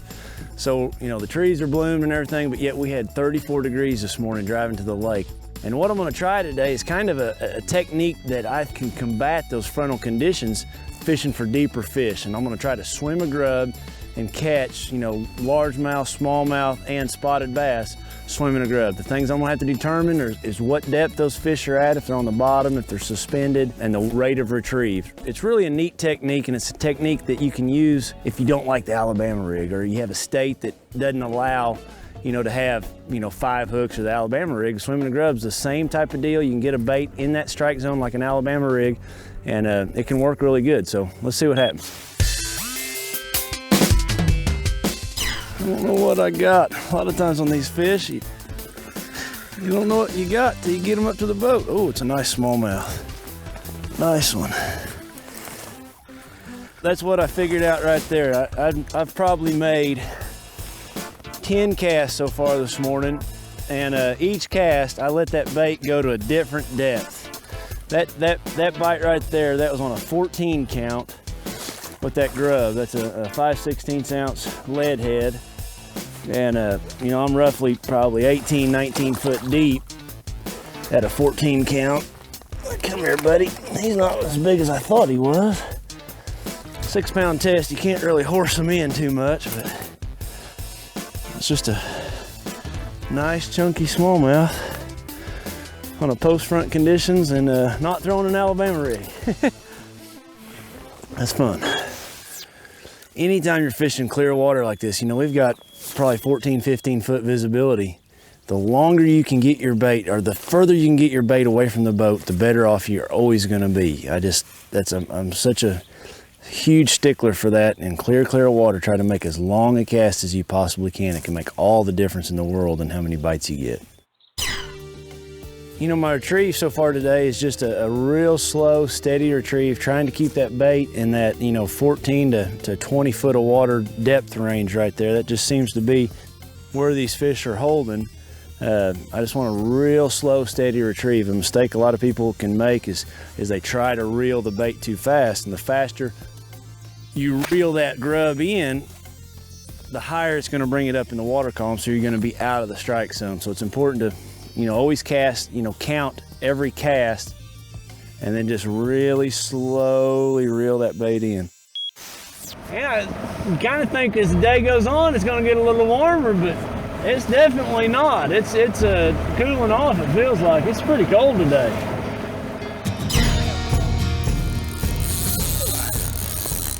All right, there. All we had to do is make an adjustment. We started on the calm side of the lake. We come over here where we got some wind. That is such a huge key fishing clear water. Not a real big one, but just a fish. First cast though over here on the wind. Swimming a grub works really well, you know, in the wind, but it's also something that can really save you on those really calm days. You know, if you can figure out what depth it is, you know, when it's really calm, you can still catch them swimming a grub. The swim and grub deal really works in clear water because they can visually see it from a long ways. You know, when you get in stained or muddy water, it's not a technique that's gonna work because they have to feed on this by sight. It doesn't make any sound, so it's all a visual feeding technique. The area that I look for, you know, to throw this, you know, today they're on flats, you know, where I've got a flat that comes out and then it drops off. We've got smallmouth, spotted bass, and now largemouth. Look how fat that fish is. Just a big old largemouth staging up, fixing to spawn. That is fun right there. This is a technique that you can catch all three fish. You know, that's just proof. We've caught largemouth, smallmouth, and spotted bass here today. But what I was trying to say was that what I'm looking for, or you know, the pattern that I'm on today, is where I've got a flat, and I want that flat kind of like a, you know, just a slow tapering bank with a, you know, medium to pea gravel sized rock, and then a drop off right before a spawning pocket. Those fish are staging up, kind of like a channel swing, right where that last channel swing goes into a spawning pocket. Spawning pocket is what I'm looking for.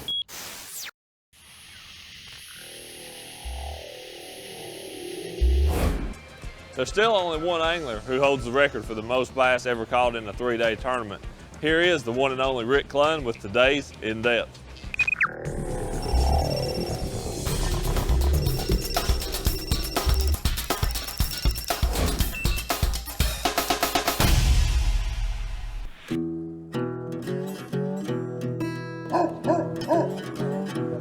Some have a lot of food in them. They're full of brim, they're full of yellow perch.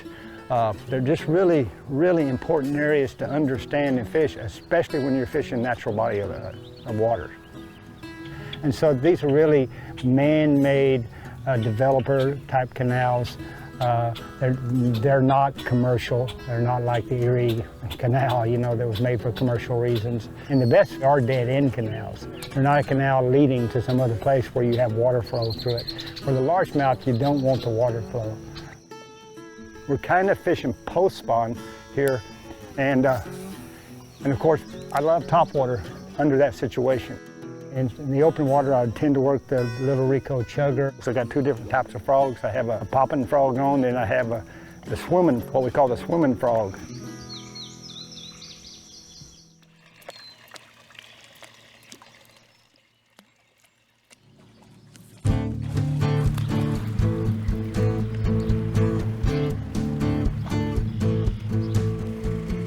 Frogfish. Now that's a decent canal fish. You don't catch a lot of giants. You'll occasionally stumble across one in the canals.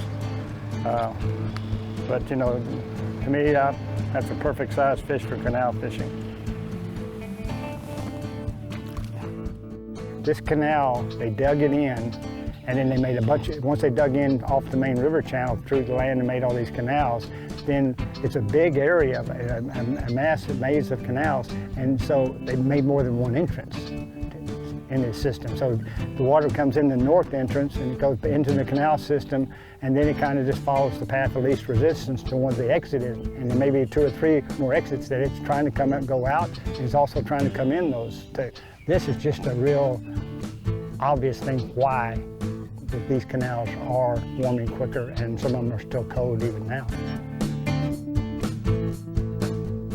When I entered a warm canal, the action was on both sides, headed, you know, about halfway back to the back of the canal. And 2 things would happen. The canal would start to get shallower. I'd lose about 4 to 5 foot of depth, and plus the canal would start to get a little warmer.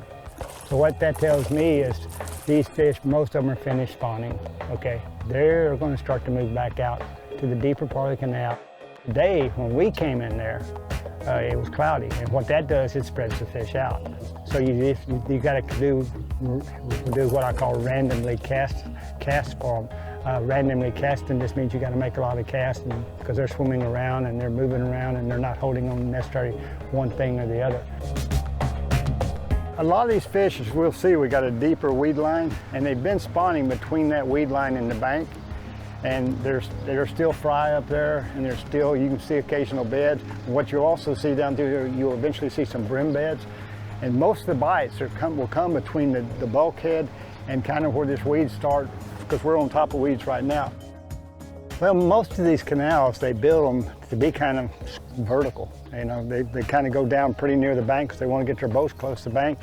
And then they bottom out here. You know, our canal is different. These have got fairly good water for a canal, and they got, you know, 7 to 9 foot of water in the deepest part of them. They try to get that depth as close to the bank as they can to, you know, so that, like I said, you see the size of these boats they've got sitting on the bank, and that's the whole intent, to build these canals to have waterfront property and be able to get your boats close to their house. But most of this habitat in here is man-made. It's the docks. Even the boats themselves become part of the habitat in here when it's on bright days. And they'll get in the shade of those boats. Right now they can be anywhere because we have some overcast skies. It's always easier if I can position, okay, they're under these shades of these boats, than if I have to throw and find them randomly. These fish seem to be pretty aggressive, because usually I've noticed that there seems to be little groups of them in that area. And if I start getting, well, I'm not getting a lot of bites, then I'll pick up speed until I get another bite. And then I'm not, you know, I'm not moving as fast as I can, but I'm not moving slow either. But the frog, I can work this water pretty fast, and I don't lose very many casts because of the bait getting trashed up with that frog.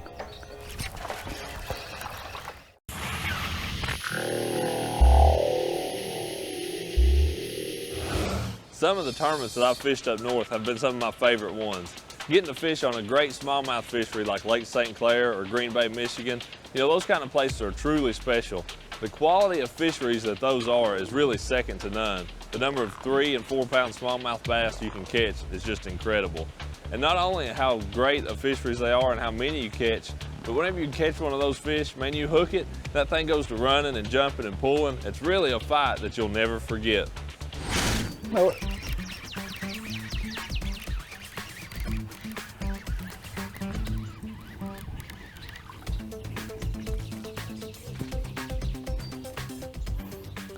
usually when one hits a frog, it's going to be a little bit better fish.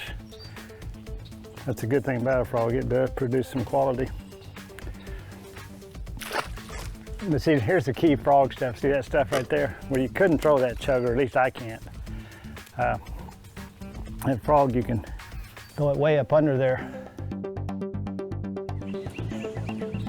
You know, there's a lot of different lures that'll work in canals, but what I chose to fish in them today was because the water temperature is kind of getting in the low 70s, and the fish are most of them are finished spawning. And that's just a perfect topwater, combination. Most of the time when the bass come off the beds, they're a little bit kind of in a worn down state, but they want to start feeding and want to start building their strength and energy and their backup. But a topwater is good for those low energy fish because it really appeals not only their desire to eat something, but also their desire to be the predator. I actually chose 3 baits today, and the reason I chose 3 was because there is some vegetation in these canals. And in the open water, I tend to work the little Rico chugger. But when I get around too much vegetation, I will pick up the frogs. Or if I need to get back under some of these shade pockets tied around these boat docks, the ribbit is just what we call a swimming frog. You put basically a weedless hook in it. Sometimes one works better than the other. And the only way I know to tell you is to experiment, because I still don't know sometimes why one works a little bit better than the other. Today, our results kind of showed the floating frog and the little Rico chugger work best. Of course, this is a popping frog. It's a Spro Rojas popping frog. And so that's really what I chose today. I fished them on the same rod, same 6.3 gear ratio reels that I use. But the really key on these frogs, I'm using the Bass Pro Shop XL braided line. On the little chugger now, I was basically fishing 17-pound test, which is critical on that chugger to fish heavier line because it works better with heavier line. And I fish mono, I don't fish fluorocarbon. This chugger works better, you get that spitting action if you don't use a sinking line. And the heavier line, the heavier mono is prime for that, and I'm using 17-pound, the improved XL Bass Pro Shop line on that one.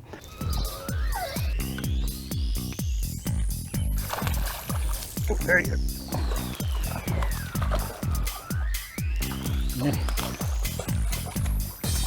The good thing about these fish, you can about call the shot when you see them coming out. They'll come out right out underneath it. To me, I love it just watching them come up there, and then it's just a guessing game. Is he going to take it? Is he going to take it? Or is he? Sometimes you twitch it and he takes it. Sometimes you have to let it sit there, and they'll come up and take it. Oh. I prefer, some type of habitat, but like I said earlier, that when you go into canals, you've got a mixture like you do in this one of a little bit of aquatic vegetation. Some of these canals are fuller. And I noticed why they were that way and why some weren't earlier. But it ends up being that the main habitat in here are boat docks or the boats themselves.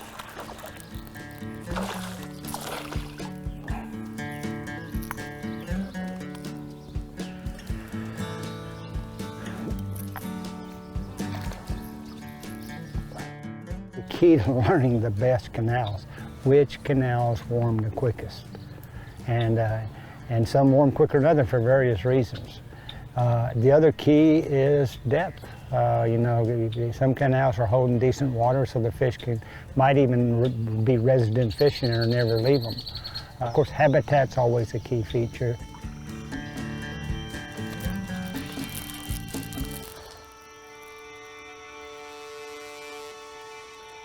This is the way you keep them from hooking you. You don't lip them unless it's absolutely necessary. These little sharp Rico hooks, it don't take but one little flinch and you and him are sharing the same bait, which is only fair from time to time. So.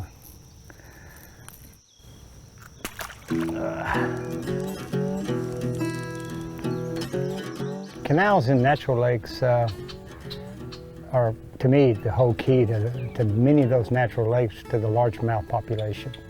Largemouth don't like to compete with the other species, especially in the northern waters. And in the southern waters, a lot of these natural lakes have silted in and don't have prime spawning areas that are protected. Natural body of waters, you've got to have a good spawning area, a good nursery, or you just don't have a very good population of fish. And that's what these canals provide. They provide a great nursery and reproductive area to replenish the resource. It's a man-made deal, but it's worked out well for largemouth.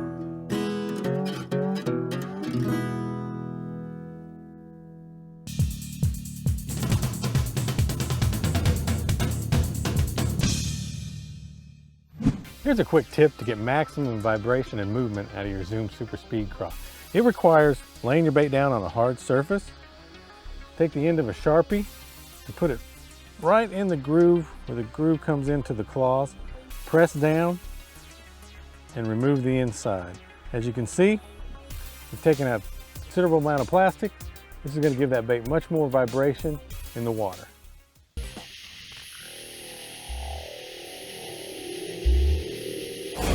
Monofilament fluorocarbon, fishing line that's actually braided into a single strand. So which one do you buy? KVD is here to help in today's Bass School 101.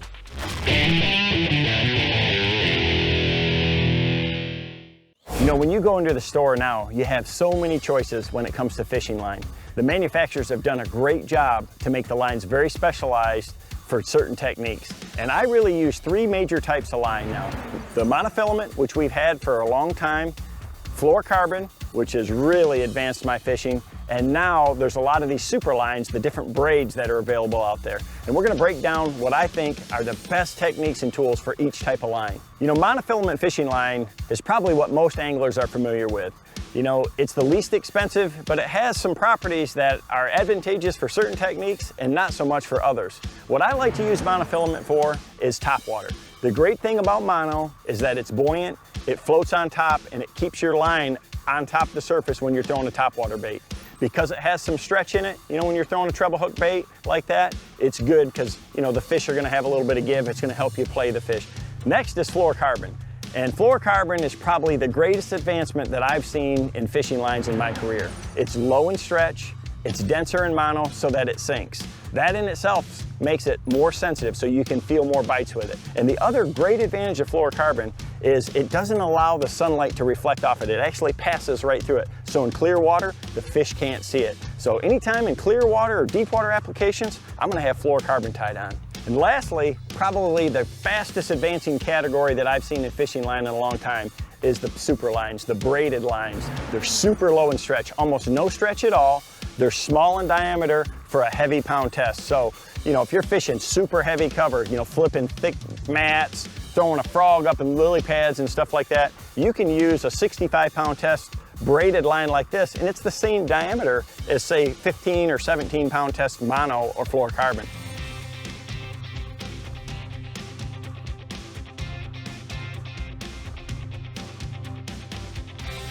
So if you go out there and choose your fishing line based on the techniques and your fishing style, there's a line for everybody and for every situation. Hello, I'm Tim Horton, here inside the huge Bass Pro Shops Outdoor World in East Peoria, Illinois. If you love to bass fish and you're ready to learn something, hit the record button. Let's get started. Today, Kevin Van Dam shows us all that he knows on fishing a jerkbait in early pre-spawn conditions. It's this week's In Depth. Then, Aunt Defoe shows us how to break down a new body of water in Bass School 101. But first up, Rick Clun shows us how to put a pattern together without any of today's high-tech gadgetry. It's this week's Fishing in 5.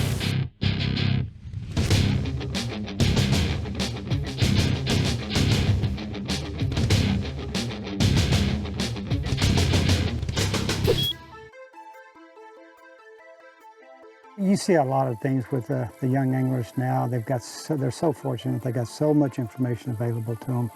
But it's like anything. It's like technology, and technology is part of the issue here.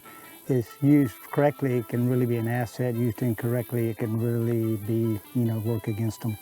And I see a little bit of both right now.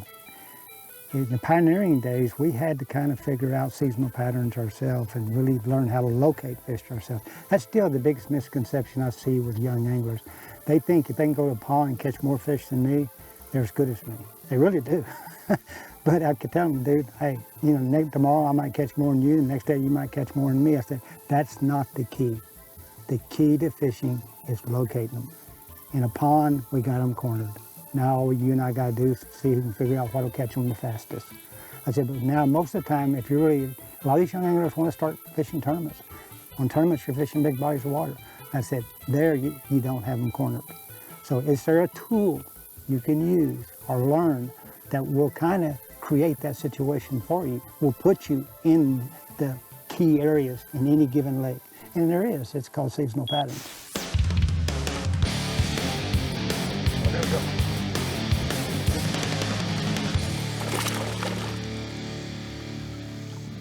In the old days, anglers did it kind of with their memory.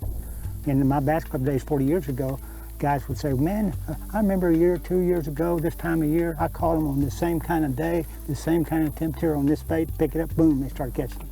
I go, wow, that's cool. But then all of a sudden I realized they had a lot of that information stored that they could think back, recall accurately past successes fishing, and then duplicate it in the future. Everybody can't do that. I couldn't, so I had to keep notes, and that's what I recommend young anglers, start keeping notes. Because the fish are repetitive season to season to season, year to year to year.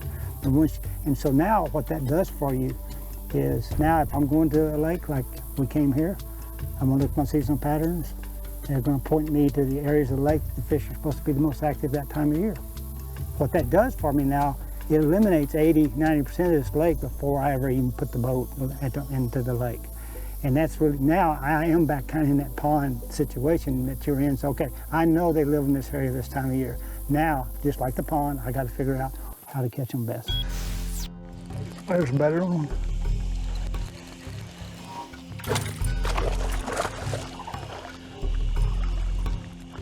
Developing seasonal patterns to me is the real key, and really I like to keep it simple. It doesn't need to be sophisticated. You don't have to have the moon phase. You don't have to have the barometric pressure. You don't have to have exact water temperatures at all depth, you know. But all that little notes you keep from every fishing trip you and your buddies go on is just a way to help your memory, you know, recall a past experience more accurately. And the only problem I see nowadays is, and this is the scary part of technology, is GPS. A lot of guys are depending on GPS just to have spots. They'll ask their buddies, they'll ask their friends, they'll ask their sponsors to, hey, you know somebody in that area, and then they get GPS coordinates. And they go, and they may come back in the right area, but they still don't understand what the fish are doing. And so I kind of fear that technology right there is kind of setting this learning curve back a little bit. I'd still like to see the anglers go out there, do the learning themselves, because you can come in this area and if you don't have the confidence that you can find the fish, just like we did today, most of the locals would have told you, hey, this time of year you're going to be there, you come in here, go this GPS spot, this GPS, the lake's going to be low. If all you have was a GPS spot, it's no longer good because the lake's high, and now you don't have the confidence you can find them yourself, you're in trouble. When I started doing my seasonal patterns, just as a frame of reference, I developed this tool called sectionalizing a lake, where take the whole lake, the lower end of the lake was section number 1, the middle part of the lake is section number 2, the upper part of the lake is section number 3, up the river section 4. I do the same thing with the major creeks. Near the mouth, section 1, middle of the creek, section 2, back, section 3, up the little creek where it's almost not a lake anymore, section 4. And at first this was all kind of an imaginary deal, and it really is. There's no absolutes where these lines are.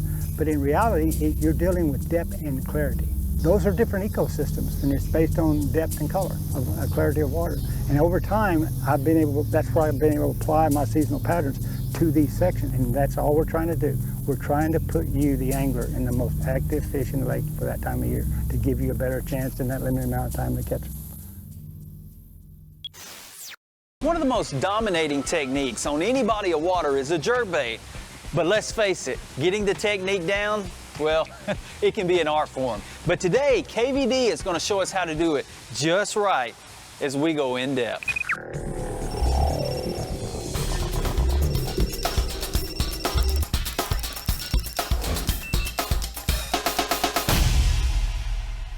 It's not always bad to be a jerk.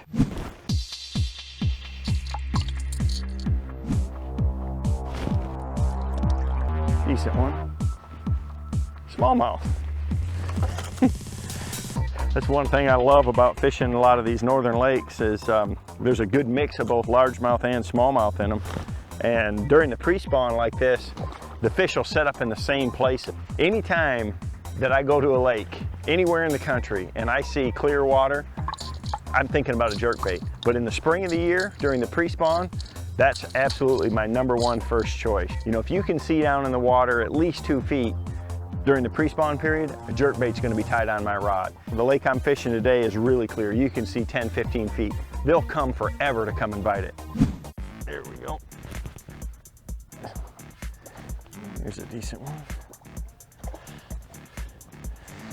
You know, right now the conditions aren't exactly ideal for what I would do for a jerkbait. But with this clear water, it's something that I want to throw. You know, it's a good chunky fish here. You can see, I mean, belly's full. They're getting ready, thinking about spawning.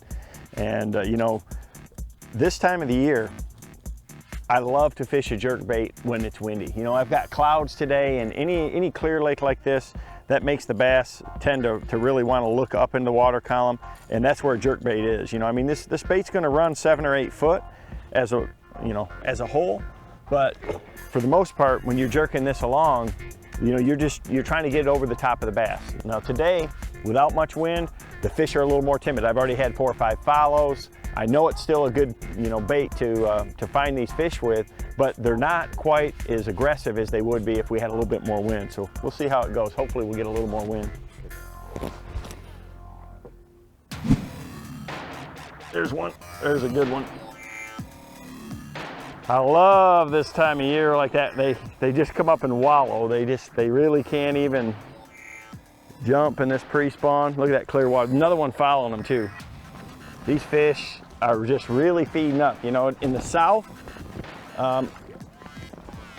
they're primarily feeding on shad this time of the year, and that's why a jerkbait's so good, because those shad will be up in the water column, and you know, they're looking for them. You know, up north, it's a lot of perch and things like that. This particular lake that I'm fishing right here has alewife and smelt and things like that. And you can see, I mean, that fish right there is ready to move to the bank. So, fantastic time of the year for this. I just love this. Water temperature is a big factor. You know, you can catch fish all winter long on a jerkbait.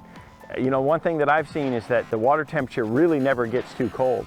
Up here in Michigan, I've caught them in 35-degree water. Right now, the water temperature up here is getting almost up to 60 on the surface. But because the lake's so deep, you know, clear and cold, it's still cold down below where the fish are at. So even though the surface temperature is a little warmer, you got to fish it a little bit slower yet. But you know, I just really look as a jerkbait as a prime time lure through that whole pre-spawn period. As long as I got a couple of feet of visibility or more, it's my bait of choice. You know, there's a lot of different ways you can retrieve a jerkbait. I can tell you the one thing that is constant, whether I'm fishing it slow, fast, letting it pause for a long time or hardly at all, is the way that you jerk that jerkbait is really critical. So every time that I jerk it, I'm gonna start with some slack in my line and I'm gonna finish. I'm gonna, you know, start with a little slack, snap the rod down and point it right back at the lure. And I try to make it, you know, as erratic as possible. So I may pop it once and then 3 times and then once and then twice. You know, I'll just break it up and have a different cadence. But every time, start and finish with slack in the line. The thing is when you start and finish with slack in your line like that, you're not pulling the bait very far forward, and it just really makes the bait jump. I mean, it darts hard right, hard left, and that's what pulls those fish up to bite it. Day in, day out, I don't let my bait sit for, that feels like a good one. I don't let my bait sit, oh, nice one. Another good one right here. I've caught a largemouth to cast before, caught a smallmouth this cast. Oh. See, nice one right there. But you know, the retrieve itself is pretty, you know, it's pretty critical. And I'll tell you, as a whole, I like to let mine, you know, not soak very long. I don't let that bait sit still in the water. I like to keep it moving. I like to snatch it along. I mean, for me, I'm just not patient. So a 3-second pause is a long pause, and that's only when the water's at its coldest. As it warms up and you get further into the pre-spawn, it seems like a more aggressive, active retrieve will really trigger those fish. It allows me to cover more water too. You know, as I'm out there fishing, I'm going to keep trying different retrieves until I get a response from the fish.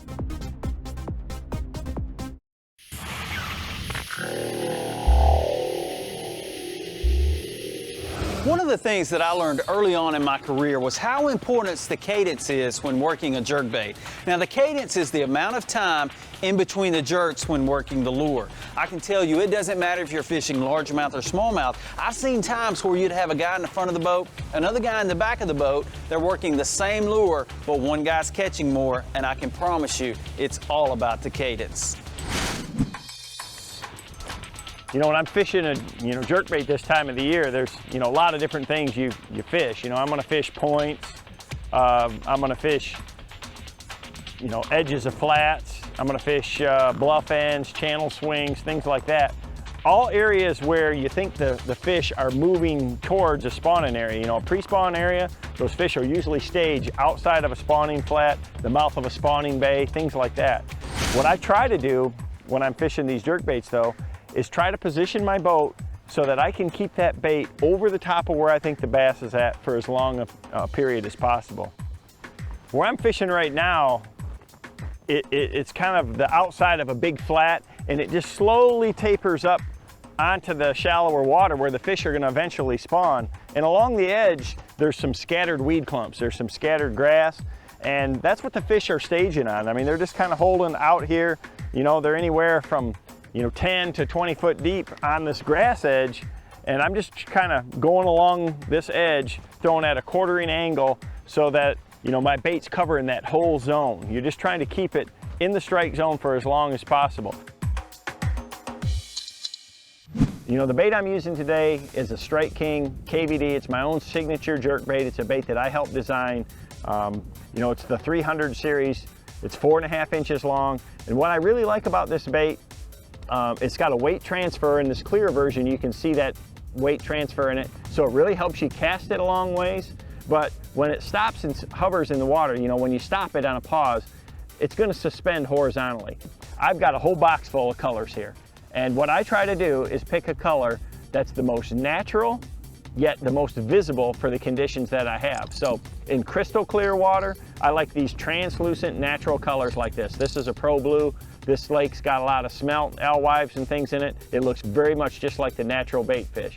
You know, if the water's more stained and you know, you only see down a couple of feet, something like a chartreuse sexy shad or a regular sexy shad, a solid bright white color like this, especially on a cloudy day, is gonna really stand out. Now, if you get a nice bright sunny day, some of the chrome colors can be real good. You're always fishing this bait over the, you know, over the fish's line of sight. So think, if he's looking up at it in the water clarity that you're fishing under those conditions, what's going to be visible and natural? There he is, right underneath the boat.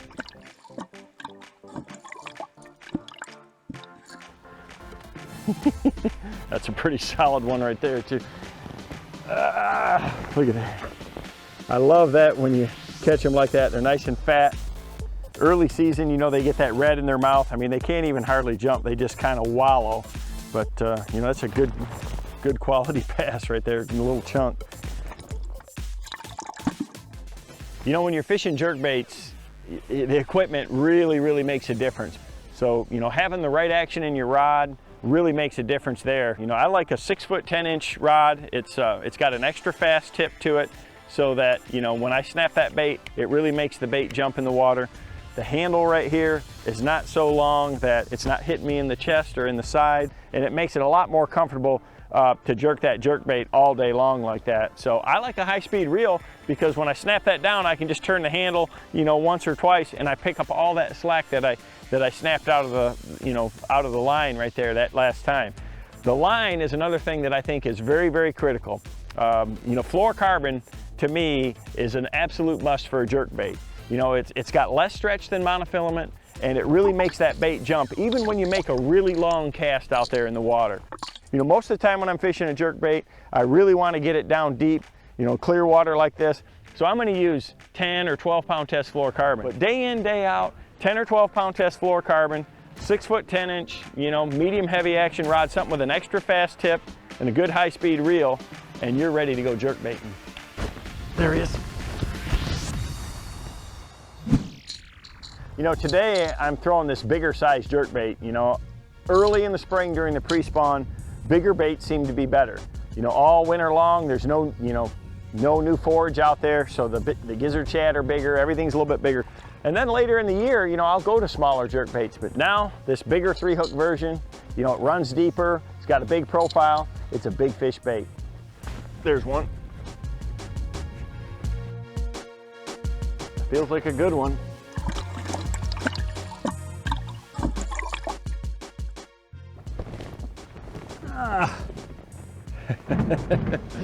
There's a good chunk. Looks like we got a storm coming brewing on the horizon back here. You know, if you got a pre-spawn situation and you got clear water, you got to give these jerk baits a try, because just like this one right here, they just can't stand it. They can't help but go after that bait. You know, I mean, it's just the perfect scenario. The fish are up in the water column. It's a perfect scenario for these fat pre-spawn females. There's nothing better than a good jerk bait bite.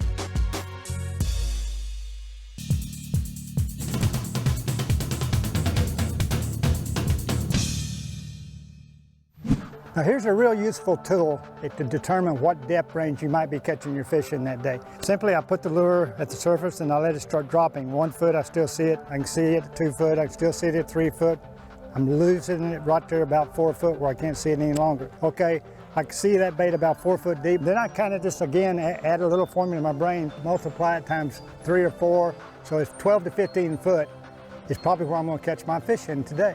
So I'm not really worried about anything much deeper than that. It's just a real good tool to kind of determine what depth water you should be working the hardest that time of day. One of the trickiest situations you can find yourself in is how to figure them out on a new lake. Today, Art Defoe shows us how to get comfortable on a new body of water and do it in a hurry in Bass School 101.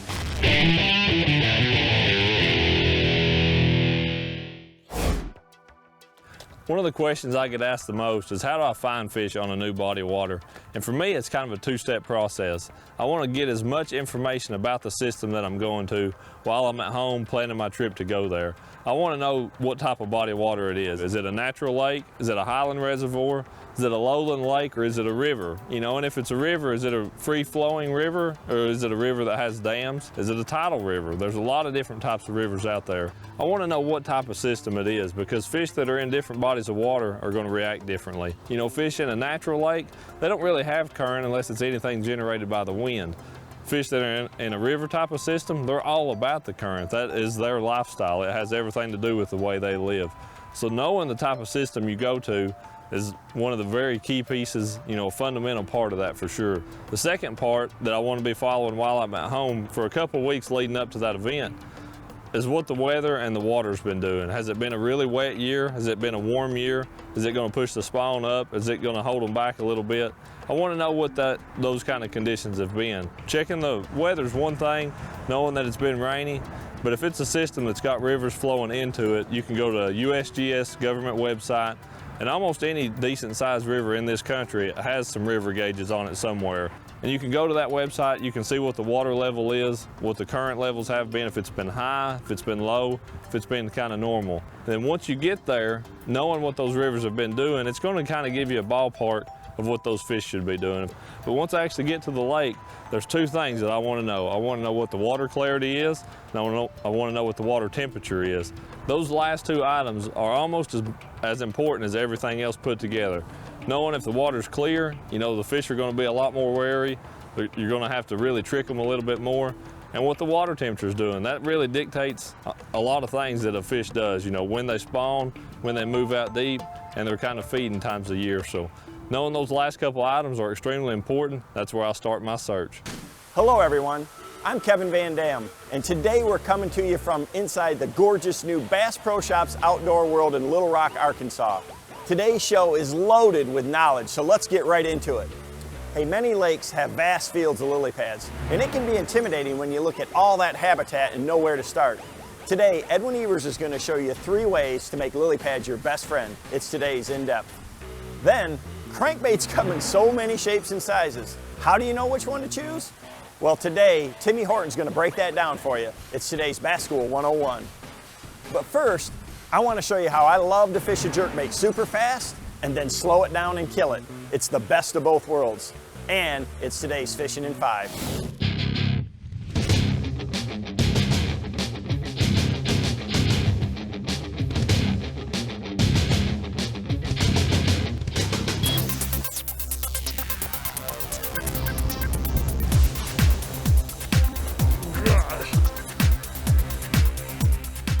I saw him come up there and flash on my caffeine shad. Look at there, nice one. You know, anytime I've got a situation like this where I've got, you know, isolated grass clumps and things like that, you know, a soft plastic jerkbait's a good tool. I'm actually kind of just trying to look and see where these clumps of grass and stuff are at and working this bait, you know, kind of fast by it and then killing it. Well, that's what I love about this, is it's kind of the best of both worlds, in that I've got a finesse bait that I can drop and almost dead stick, and it has a real subtle horizontal fall. It just kind of quivers as it falls. You know, when you're looking for, you know, isolated fish like this, you're trying to cover a lot of water, and then you got some targets to throw at. This is kind of really a deadly bait and a deadly technique. Here's one. Wow. I just kind of reeled in big largemouth. Just kind of reeling it in fast, and I saw him come up behind it, and he just ate it. Each of the bites I've had so far is when I've changed that retrieve speed. Good one. You know, the big thing when I'm throwing this bait is, you know, you want to have the right setup to be able to cast it a long ways. You know, I've got a 7'4" medium heavy action rod. It's got a nice soft tip to it, so I can really work it and twitch it and make that bait have a lot of action. But a high speed reel, 7:3 to 1 gear ratio. you got to be able to cover a lot of water. Let me show you real quick. You just make that cast out there, and you can just kind of twitch it along. There's really not a wrong way to fish this, but you know, I'll just twitch it along a couple of times, let it sink, twitch it along, and then just burn it real fast and kill it. And when you burn it, it just swims. I mean, it just has that real lively wiggle to it. And boy, when you stop it, they just can't handle it. You know, to me, you know, fluorocarbon is just a must for this because the fluorocarbon sinks. You know, I like to use 14 or 17 pound test line. You want something that's strong and low and stretch because we're making long casts. You know, as I'm going along here, I'm visibly looking if I can see a clump of grass or, you know, an edge or something like that, that the bass might be sitting by. And I'll kind of plan my retrieve so that, you know, I'm twitching along right by it, and then I'll burn it along and kill it right by that clump of grass, and then just let that bait flutter down. Watch your line when that's happening, because that's when they run up there and swallow it.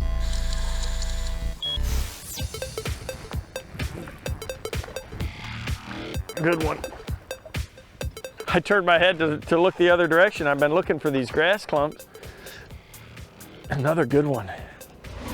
These fish just, you know, they'll roam up on these edges, and, you know, working this bait along just is hard to beat. You know, they won't chase a spinner bait or anything like that. You gotta throw something that looks real natural to them.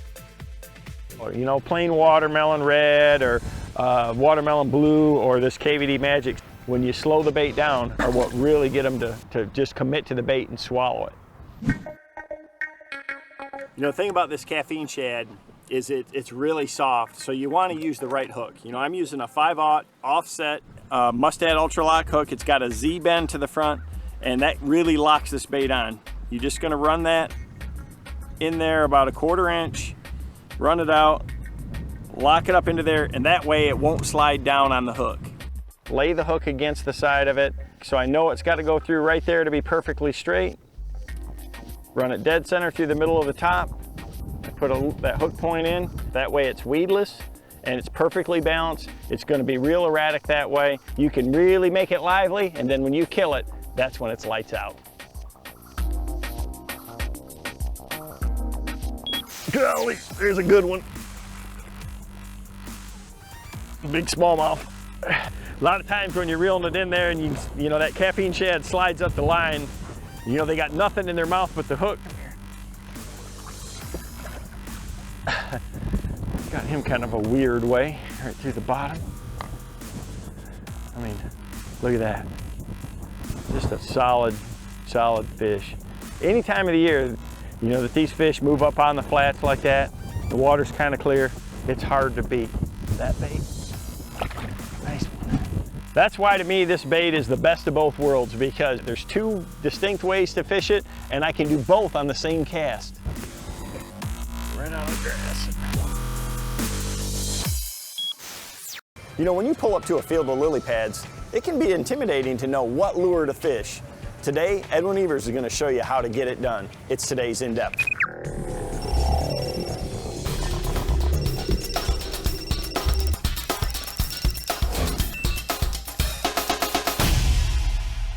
Hey, what we're gonna do today is we're gonna fish lily pads. It's a lot of fun because it's a lot of explosive visual strikes, a lot of strikes right close to the boat. You just don't ever know when you're gonna get it because there's this big lily pad fields that all looks really good, then all of a sudden, boom, you get a big bite in those pads. It's a lot of fun. It's a really phenomenal bass holding habitat. I fish lily pad stems in the spring, lily pads all through the summer when they're up and growing really tight, and then all the way through the fall. And you can catch fish in these lily pads year round. We're fishing today in the fall. These pads are starting to die off, really starts to open up some holes and some lanes where you can get to some fish that you wouldn't have been able to get to, say, a month ago. The pads are really thick, really tight. The only way you'd been able to fish them was a frog. I really pay attention to the size of the lily pads. That really helps me determine how much depth I have underneath them. You know, right here, it's very shallow, and thus the lily pads, you know, are a lot smaller. It's the end of the season here, and they're done growing. You know, the bigger lily pads that I get, a lot of times that's a deeper water. Oh, there's a nice one. There we go. That's how you want to get things started right there. Look at the black on him. That is cool. Now that fish is on the outside. You know, there's 3 different places these fish can be, in my opinion, on lily pads. You got the outside, you got on top. You know, I guess the place would be the same if you got one on the outside. That's a good one.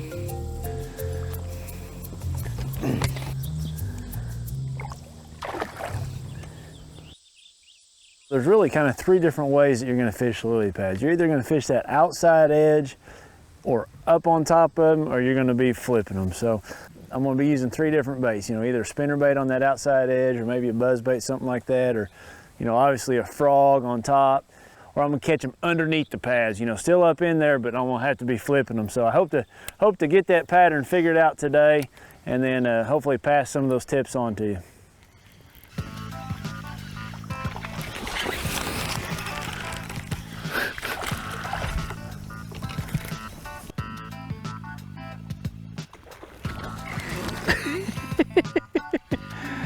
Oh, he tried to kill it. Man, he tried to kill it. That is so much fun. Oh, there's one right there. I saw that fish follow it out and he missed it. I know it's not a very big one, but I saw him follow it out right here at the boat, and then I just killed my spinner bait and he ate it. That's pretty cool. I have found fishing lily pad fields, you know, you can fish miles or yards, you know, hundreds of yards, and then you'll come to a stretch and you'll get multiple bites. You know, those last 2 fish, I haven't moved the boat hardly any, and I've had a couple other bites right there to go with them. So I found a little stretch here, so I'm gonna really sit down, make a bunch more casts. That's the point I'm trying to get across. When you get a bite, you know, really sit down and make multiple casts there, because a lot of times those fish will group up.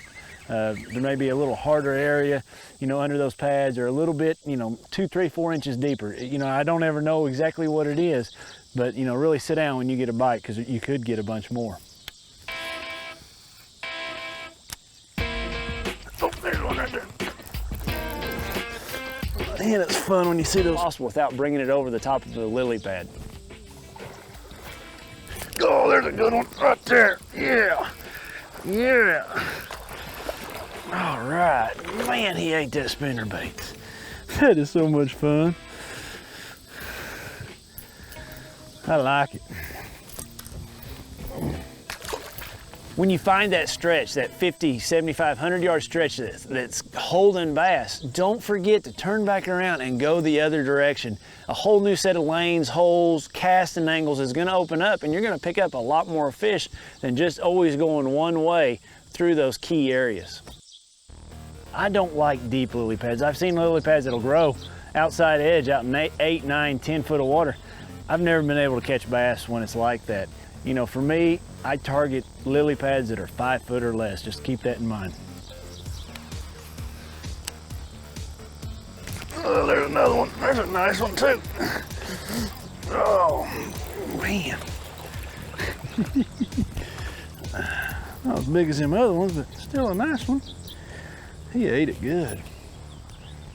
I really like to pay attention. You know, I've talked to you about the different lanes, but in the same sense, I also look for things that are different in these pads. Like that fish right there, there's a really tight clump of them, and you know, that's where that fish came off of. I just try to always find stuff different in these pads, you know, whether it's great big ones, lanes, openings, or maybe a real dense clump of them.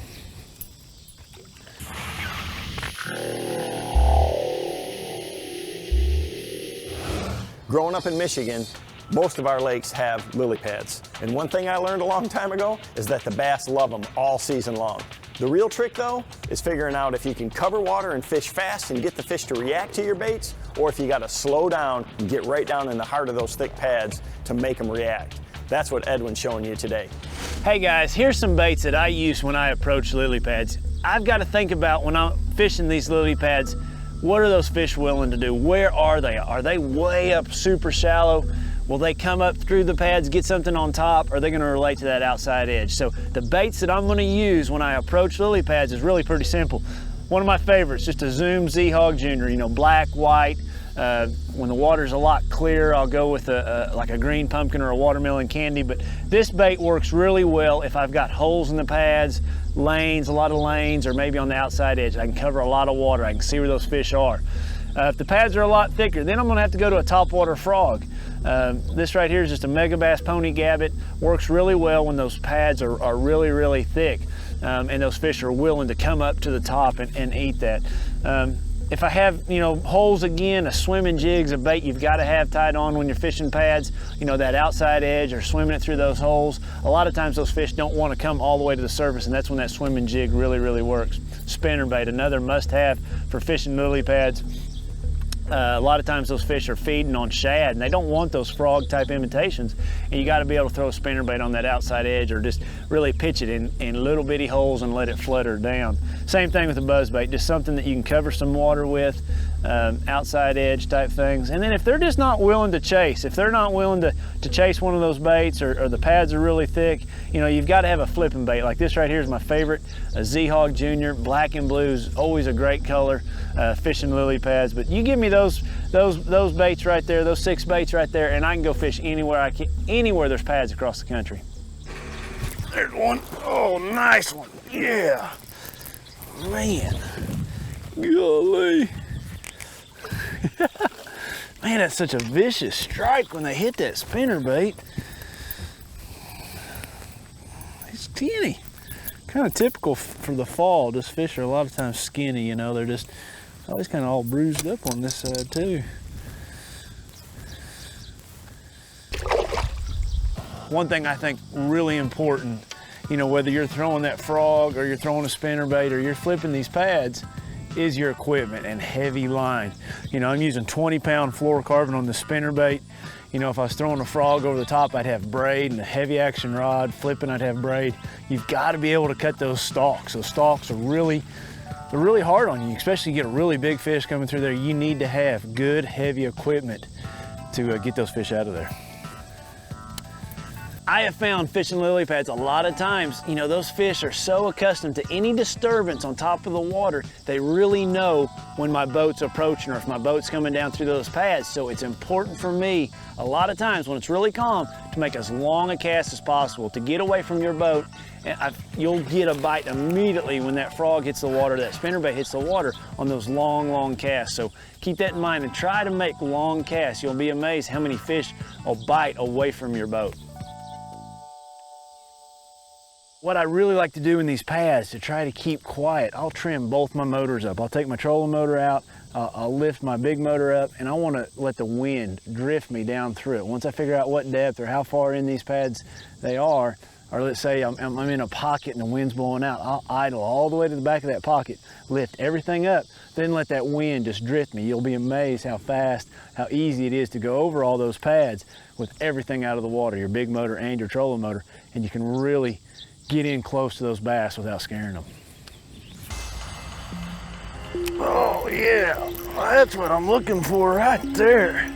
Engulf that spinnerbait as soon as it hit the water. It's a nice river bass out of the lily pads. The sun's coming out and those fish are getting further up in them. Nice one. I always throw a spinnerbait trailer when I'm fishing a spinnerbait unless I'm fishing lily pads. Today I would have caught a lot more fish, and I had some really big ones swipe at that thing that were in the 3-4 pound range, but you can't throw a trailer hook when you're throwing through these lily pads. It'll get caught on every stem and you'll spend more time getting unhooked. So it's one of those times when I go against the grain and I don't throw a trailer hook on my spinnerbait. Oh, big one. Oh man, that fish come out and clobbered that spinnerbait. Man, that was fun. That was such a neat bite. Yeah, come here, fish. Just barely have it hooked. That's a nice one. Golly. Woo! Man, that's fun. That's what's so much fun about lily pads. It's a lot of times such a visual strike. Whether you're fishing that horny toad on top or swimming a spinnerbait or a jig through there, you get to see those fish strike. It's just a lot of fun.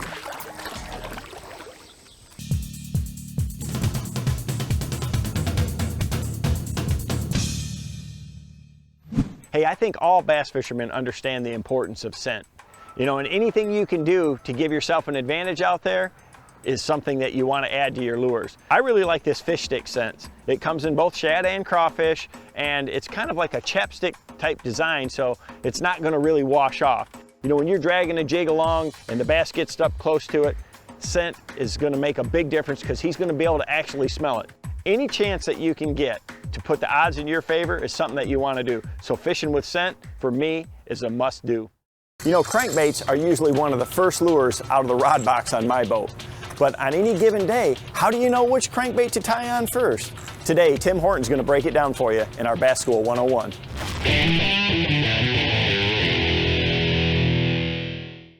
When you come into the store and you see these big walls of crankbaits, it can be intimidating on making the right selection. With all the different body designs, lip designs, along with all the different colors, making a decision can be challenging. But I can promise you, there's a method to the madness. Now, one of the first things that I want to look for when I'm making a selection of a crankbait is obviously the bill design and the length of it. But there's one crankbait that doesn't have a bill, and that's where it gets its name from, a lipless crankbait. Now, you're going to see the pull point is on top of this. That's going to cause that lure to run through the water like this, and you're going to be able to fish this lure very shallow. Anytime bass are around grass or vegetation, this is a great selection. Now, another lure that I really like is what's called a square bill crankbait, and that's where it gets its name from. The bill is really squared and blunt on the end. This is a great lure. What makes it so popular is that it really deflects off cover. You can fish it around riprap banks or rock. It's going to generally run shallower, 2 to 3 feet, 4 to 5 at the most maximum depths. And this is one lure that I really like to throw in chartreuse. Now, another variation that I like where people come in and they see a lot of different lures is actually the slender body design.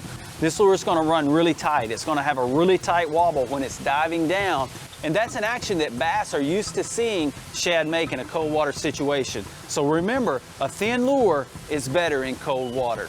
Now we're getting into what I like to really throw, a big deep diving crankbait. When those fish get offshore in the summertime, this is what I'm going to reach for. You're going to notice the bill comes straight out from the nose. That's really going to allow that bait to get down to its maximum depth. And also look at the size of what we call the lip, this clear portion. That's what's going to allow that lure to dive really deep. When the fish get offshore in the summertime, reach for a big billed, deep diving crankbait. And when we're talking about colors, I like to stick to shad patterns most of the time, unless I'm around heavy cover and I'm wanting a little bit more of a louder color, and I reach for the chartreuse on the square bill. Hey, you remember these tips. It's going to make your lure selection easier, and it's also going to make your success a lot better.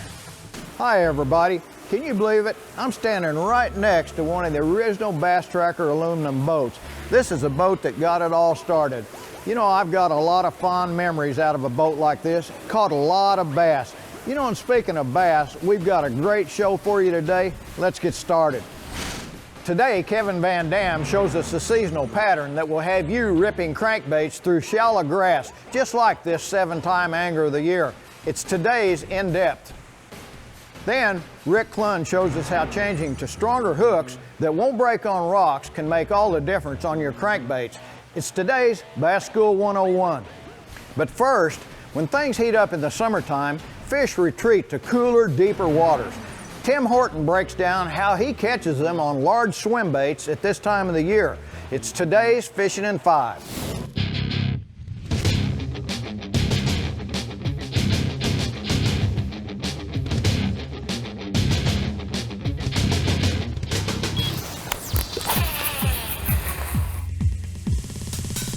Wow, it's hot.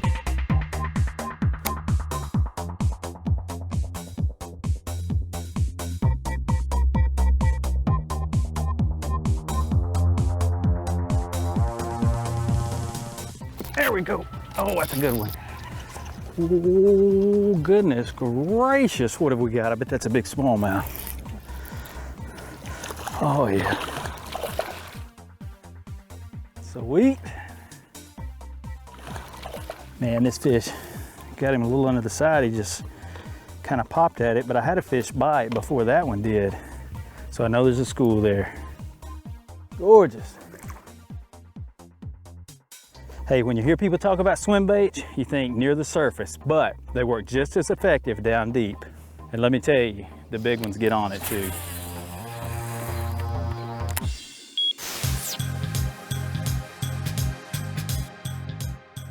There we go. Oh, it's a good one. Oh my gosh, this is a giant. Oh, it's a big one right here.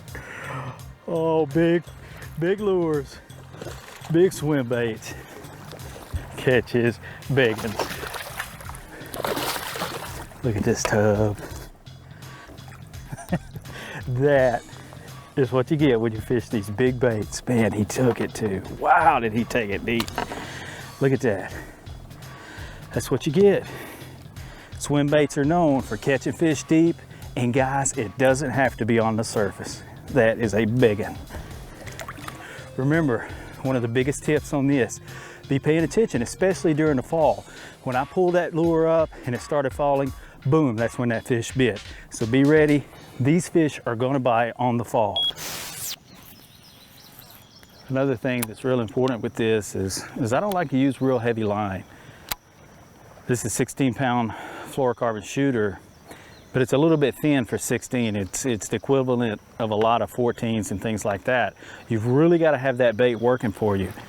A heavy line is going to not allow it to fall properly. I want that lure to fall straight down. When I drop it, I want it to just go straight down. A heavy line is going to make it come towards you, and I don't want that to happen.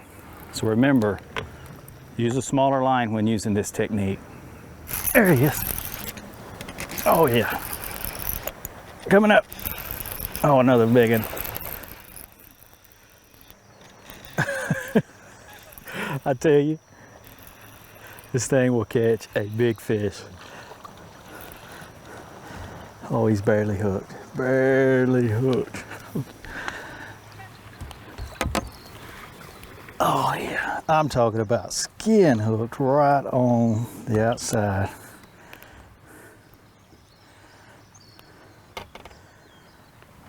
Long one there. Sweet. Man, this is a cool technique. It's all about the feel. That fish there hit it as that bait was falling, my very first pickup. You know, one of the keys when fishing this lure is to keep your rod tip up at all times, because you can feel so much better when you've got that rod tip high. Now, as my bait's falling, then I want to reel it up and continue to let it fall all the way through the strike zone. So in other words, you don't want to work it like a worm. You don't want to just kind of bounce it around. You want to really hop it up off the bottom and let it fall. When it's giving that fall, that tail, that paddle tail is kicking as it falls, and that's when you get those bites. It's all about creating a reaction strike with this lure. And let me tell you, the big ones get on it too. There we go. Oh yeah.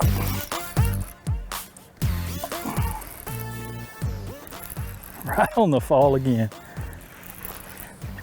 Another good one. Wow. Look at this.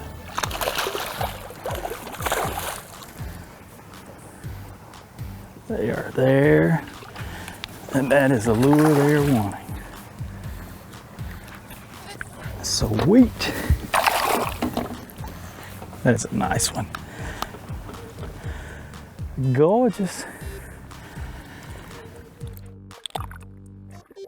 Taking a look at our lure here, this is a 3/4 ounce head with a 4/0 hook. It's very versatile. If these fish were in 10, I could fish this. I'd probably go to a smaller head, like a 1/2 ounce head, but these fish are down there in 17 to 25, so I've got that 3/4 ounce head, and I'm going to fall right on top of where those bass are sitting, and that's when they're striking.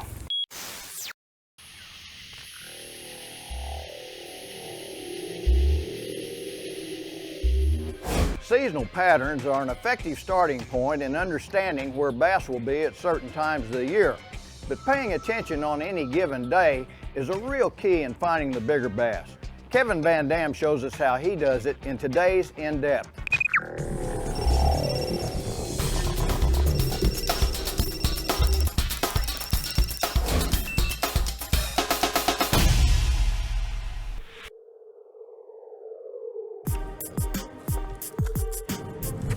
Got one, nice one too. Gosh, the wind is blowing. Boy, he barely got it. That's a good one. You know, I'm just starting out this morning. I'm fishing a lake I haven't been on in years, and the biggest thing that I really want to do is not think about what I've done in the past, but think about the exact seasonal pattern. You know, we're here in the spring of the year. You know, the fish should be spawning, so I'm trying to, you know, just figure out what the fish are doing, covering a little bit of water. When they're spawning, they don't like bluegills, so I got a little, you know, pumpkin seed colored square bill here. I'm trying to fish it over the top of this grass. I'm just on a big flat that's a good spawning flat. We'll just see what we can come up with. You know, people ask me all the time, you know, how you go to these big bodies of water and break them down so quickly. And what I try to do is I know the general seasonal pattern before I ever get to the lake. You know, I know that, hey, it's the spring of the year. When I get there, I can look, and I want to look at the water clarity. I want to look at the temperature. I want to look at, you know, the type of habitat that's there. But then as I start to fish, I really need to use techniques that allow me to cover water. You know, you want to use baits that are efficient at triggering reaction strikes from bass that may not necessarily be feeding. You know, the way that crankbait is, you know, moving erratically out there, they can't help but bite it. So I'm going to get a few of them, even on beds, with this crankbait. There's one. You know, look at that one. All that black on them. In any lake that I've ever gone to that has a great healthy population of bass, they get a lot of those black spots.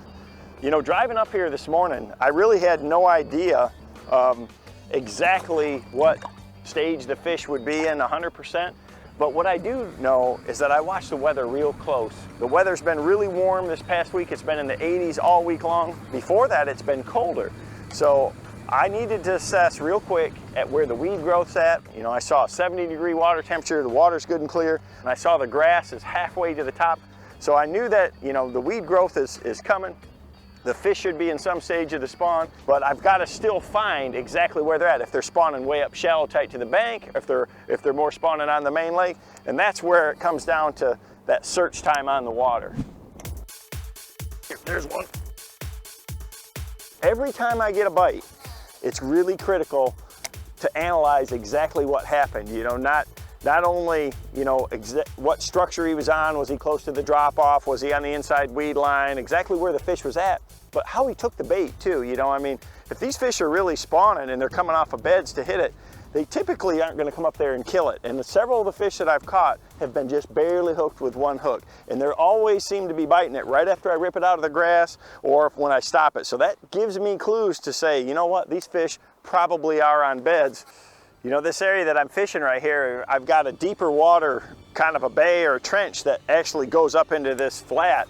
And this is a classic, you know, transition area where these fish can come and go from this big spawning flat. So, you know, I knew somewhere along this stretch, there ought to be a school of fish. There ought to be some bass along here. And, you know, I'm gonna fish my way down through it and try to determine exactly where they're at. You know, if they're out hanging on the edge of the drop, or if they're up on top of the flat, or they may be all the way up on the inside grass line. So, but somewhere in this area, because it's got a key structural element with this ditch leading into this big flat, there's gonna be some bass.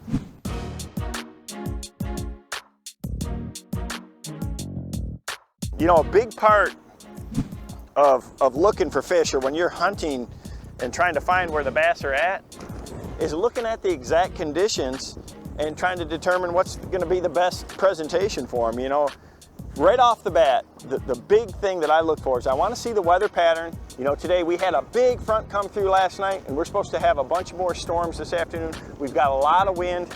I've got clear water. I've got some cloud cover. With the water clarity that it is, I want to use something natural. I'm around the spawn, so for me it's perfect to use a sunfish or a bluegill pattern bait, and I'm using it with a stop and go retrieve and trying to get this crankbait in the grass and ripping it in and out. With this technique right here, I can cover a lot of water. I can find areas that have, you know, concentrations of fish, and then I can always go back through with a slower presentation and try to catch those bigger females. You know, I've got this, you know, KVD 1.5 crankbait, and, you know, it's got a square bill design. I'm fishing, you know, 4 to 7 foot flat here that the grass is coming up to within a couple of feet of the surface. What I've got, you know, on my rig is I've got 17-pound test XPS fluorocarbon on here, a little heavier line, and I've got a 7-foot crankbait rod here, and I'll just start with my rod tip up, and I want to reel it down until I hit the grass, stop it a little bit, get that bait buried in the grass, rip it free, and that's when the fish are biting it. You know, as soon as I hit some grass, I just stop, you know, try to shake it free. If it doesn't come free, snap it off and continue that retrieve. That bait jumping forward when I rip it out of the grass, or if I just stop it and start it, will trigger a lot of these fish that are down there on beds, you know, that are kind of guarding those nests. It's those erratic moves out of that lure and that stopping and starting that really pay off. You know, with this wind, it's hard to fish anything else right now. So I need to use something that I can cover this water with and that I can fish pretty fast with.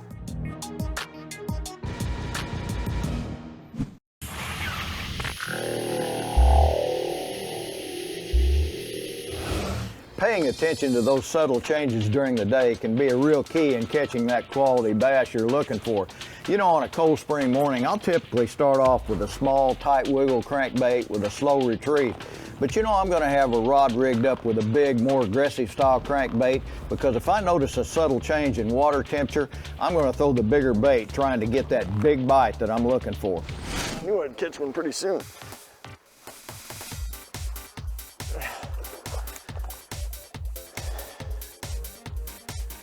Yeah, I knew it wouldn't take long here. Not a real good one, another male. You know, this is a really big flat here, and it's covered with a lot of different types of grass. It's got milfoil and coontails. You know, the outside edge of it is 10 foot deep where the grass kind of tapers off, and it goes all the way up to the bank where it just goes to an inside sand line. And you know, that inside edge is typically one of the best places to be during the spawn. You know, the bottom's gonna be a little harder there typically, and that's where a lot of the fish are gonna spawn. So far, I've been mostly catching smaller males up on that edge. So I'm kind of zigzagging back and forth, trying to find, you know, where some of those little bit bigger fish are at. You know, maybe the females are staged outside. They've already moved off the beds and are staged outside. So I'm just kind of zigzagging back and forth, trying different things, and you know, determine where some of those better fish are at. That feels like a good one. Nice one. Nice one. That's a better fish there. I just got out a little bit deeper outside that shallow line. I've just been zigzagging back and forth, and there's a better fish. You can see it's a fat female. She's not all beat up. Nice one right there. Hadn't spawned yet, I don't think at all. So, you know, this is what you're looking for. Is you know, this time of year is when you catch a fish. Not only think of where it's at, but look at it. You know, see if its tail is fanned off from spawning. You can tell what stage the fish are in that way. So everything that you can learn will give you clues to catching more of these fish. Good one right here. Now that gives me, you know, a good indication of what I might need to do within this little area that I'm fishing. You know, I got out in a little bit deeper water, away from that inside grass line where I've been catching some of those smaller fish, and bam, immediately I catch a good quality fish. So I'm gonna focus on that for a little while and see if I can't get another good fish.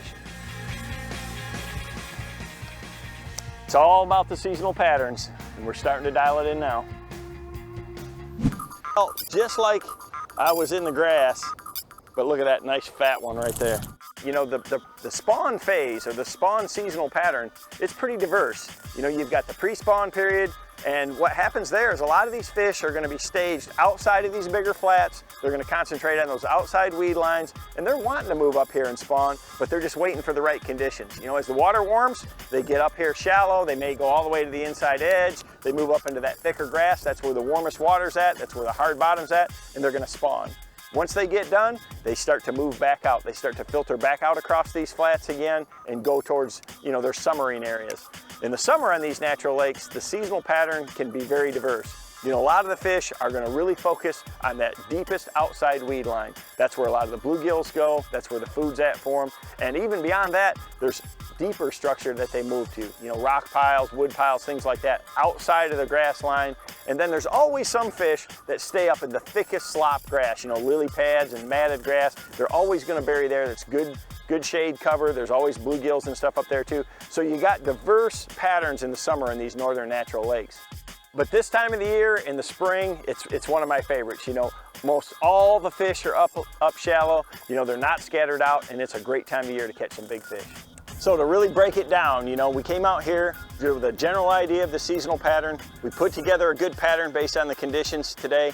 And you know, the final verdict is if you want to catch these bigger females today, right now, I got to concentrate just outside that inside grass line where the grass meets the sand, out a little bit deeper, that 6 to 7 foot of water. There's scattered grass, still scattered patches of sand. Those females are holding out just a little bit from where a lot of those males are up spawning.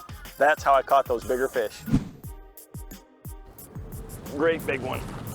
That's the one I've been looking for right there. That's the ones right there, those big ones. That right there. She ate it too, look at that. That's a good one.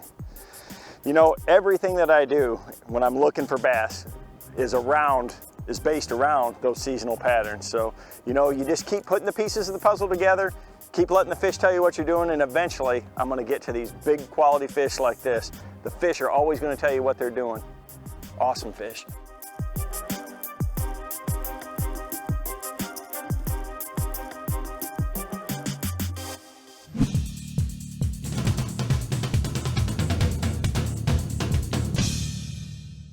One of the things that's really helped me out during the summer months when I'm structure fishing is using my range rings.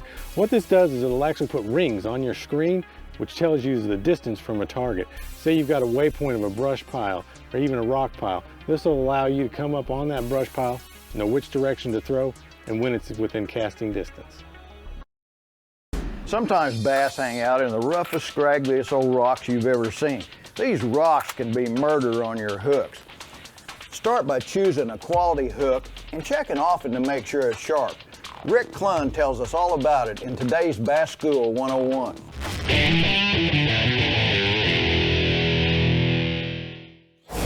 You know, common dock talk I hear at the end of the day is people talking about how unlucky they got in losing this fish and that fish. And the reality of that is that 90% of the time it's not being unlucky, it's being negligent. We're forgetting something very important in the way we've set our equipment up for that day's fishing. One of the #1 things that I keep an eye on and I'm notorious for changing and watching are my hooks. In the old days, the hooks weren't very sharp, so you had to sharpen them. But nowadays, so many of our hooks are ultra sharp. They've actually gone to the other extreme where they've got these microscopic needle points on them, and you know, they're really ultra sharp. But the problem with that is, yeah, they do hook well, but if you hit any hard surface, rock bottoms, or even a big fish's jawbone, what'll happen often, and you don't know it, is you bend those little needle points over, you break them off, and they dull very, very quickly when you're coming through that kind of terrain. So what I do is, when I'm especially fishing around hard rock, I've gone to a new hook called the Trocar treble hook. It's a very, very sharp point, but the way they have made this hook and the way they sharpen it makes a very strong point as well. So I highly recommend that if you're fishing those real tough, rocky conditions with your baits. Another thing to be aware of is that certain baits, the hooks drag in the rocks a lot worse than others. My favorite bait, the square bill, is one of them. These hooks, I tend to use a little bit bigger hooks anyway than most people do when I change my hooks. But it's, you know, that bill's not big enough and these hooks are dragging through those rocks. And so they're going to dull a lot quicker than, say, a bait like this middle freak, which it runs at this attitude, so it's kind of coming across the bottom like this, and it actually protects your hooks more. I still sometimes put those stronger hooks on here, especially if I'm in a very important situation. These are very important tips to keep you from having one of those fish stories about the big one that got away. Hello everyone, I am Edwin Evers coming to you from the brand new giant Bass Pro Shops right here in Colorado Springs, Colorado. We have a great show planned for you today, so let's get started. The plastic worm, without a doubt, is one of the most effective baits in the summertime. And Stacy King is going to show us how the bigger the worm, sometimes bigger the bass. It's today's In-Depth. When choosing a bait cast reel, you got to make sure you get the right reel for the right job. Today, Kevin Van Dam's going to show us how he chooses what he uses in Bass School 101. But first, I have the honor of introducing a man that needs no introduction. It's the one and only legend, Rick Clunn, in today's Fishing in 5.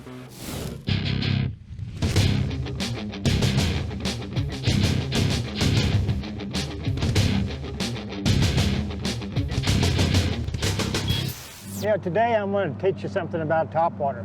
The old saying, I'd rather catch one fish on a topwater than 5 on another type of bait, still holds true for a lot of people. Actually, a clicking sound when coming through the water, so you have a little bit of noise attraction there. You know, if I could define the perfect topwater day, we're kind of looking at it here. Right pre-front, front's just starting to move through. We got cloud cover, had a little bit of rain. The water is still semi-warm but cooling. And we're going to get that extended window of time because of this cloud cover that the bite may last longer than it would normally last if it was a bright day and you just had the morning bite going on. The strike zone, or what I used to call the strike range, in other words, how far is this fish willing to chase your lure to hit it, to me, is so important. In other words, how far will a fish chase my lure? We think of that kind of in a horizontal context. And the reality is, yeah, horizontally, how far will he chase it? But also vertically, how far will he chase it? It's like this big circle, but that circle is a sphere that's around the fish. And so any direction, how far, basically that strike range, he'll probably chase it any direction that distance. And again, it's why it's so critical. It's because on those lazy days when you're making lazy casts and you're still catching fish, but if you're an experienced fisherman, you realize, you know, this is a great day. It's cloudy, it's raining a little bit. You know, the fish are real aggressive, they're real active. But the next day, the cold front's going to come through. And so you know that it's going to change. That strike zone, that sphere is going to shrink. And when it shrinks, that's when you have to adjust. You start anticipating, well, they're probably going to move under these docks, or they're going to move into those thick brush piles, or they're going to move into the tree falls, and they're not chasing any longer. Now I've got to present the bait.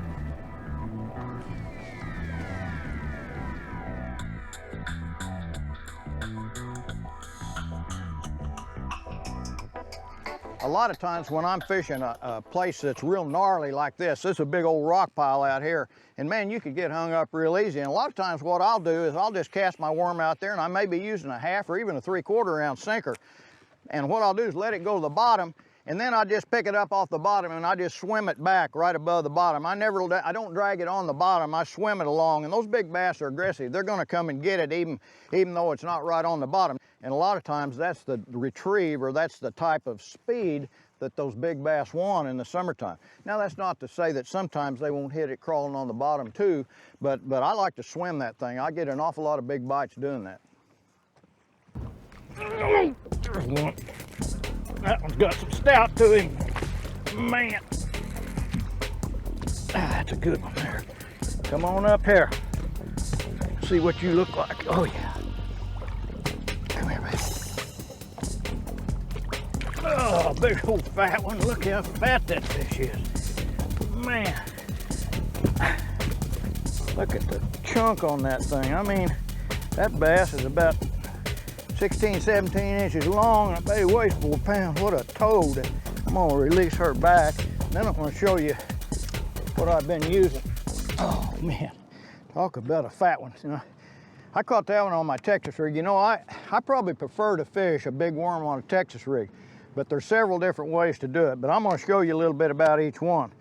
And what I've done here is I'm fishing a 1/2 ounce slip sinker on 17-pound test line, and then I take and I put this is called a parasite clip. And what that does, once you rig it on there, it holds your worm in place. And what I do is I thread my worm on, like so, get about a 1/2 inch down in that worm and bring it up so that offset's there. Then I take this little parasite clip and I bring that right onto the point of that offset hook. And you can see what that does. That catches the offset right there, and it keeps that worm from sliding down on your hook when you get a bite. And you get lots better hookups with that thing, lots better hook sets. And then I take and I run my round bend all the way through that worm, and then I Texpose it. That means I just barely hook that point of that worm back in there. And I'm fishing this slip sinker to where it slides. I don't have it pegged, because fishing out here in this open water, you don't need it pegged, and that way if you get hung up, you can shake it and the sinker will knock it loose. Let's see if we can catch another one. Oh, golly! I don't know what I got hold of this time. Man, he's making my line. Oh, it's a big one. Making my line sing.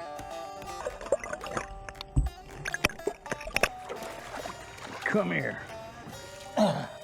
Look at that bass, man. Big worms in the summertime, it happening, man. I caught that one on my Zika rig. I'm gonna let it go and I'll show it to you. Yes. Let me show you that Zika rig I'm fishing this on. I've been using it for about a year and really catching a lot of fish on it. What I've done here, I've got a long shank, round bend, 5/0 Gamakatsu hook. Man, it's a sharp hook and it's plenty big enough for these big worms. And what I did is I took and put it in my fly tying vise and I tied a little bitty hook or a little sprout right there on the end of it. And all that does is that helps me hold the plastic up on that hook, keeps it from sliding down.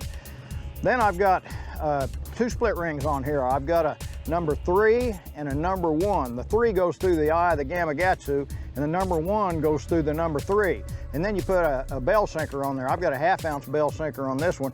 And you just take that, you take your plastic worm and you don't go down quite as far as this, about 1/8 of an inch, and you pull that on up, pull that up over there. As you can see, that's gonna hold that worm in place right there. Then I bring my round bend right through the worm, just like I would on a Texas rig, and Texpose it, or just barely hook the point back in. And what that does, that little sinker goes along and bounces on the bottom. And this is a hand-poured worm. It has a tendency to float high, and that worm is up here undulating in the water like this, and it's a killer rig for big bass, man. It's good.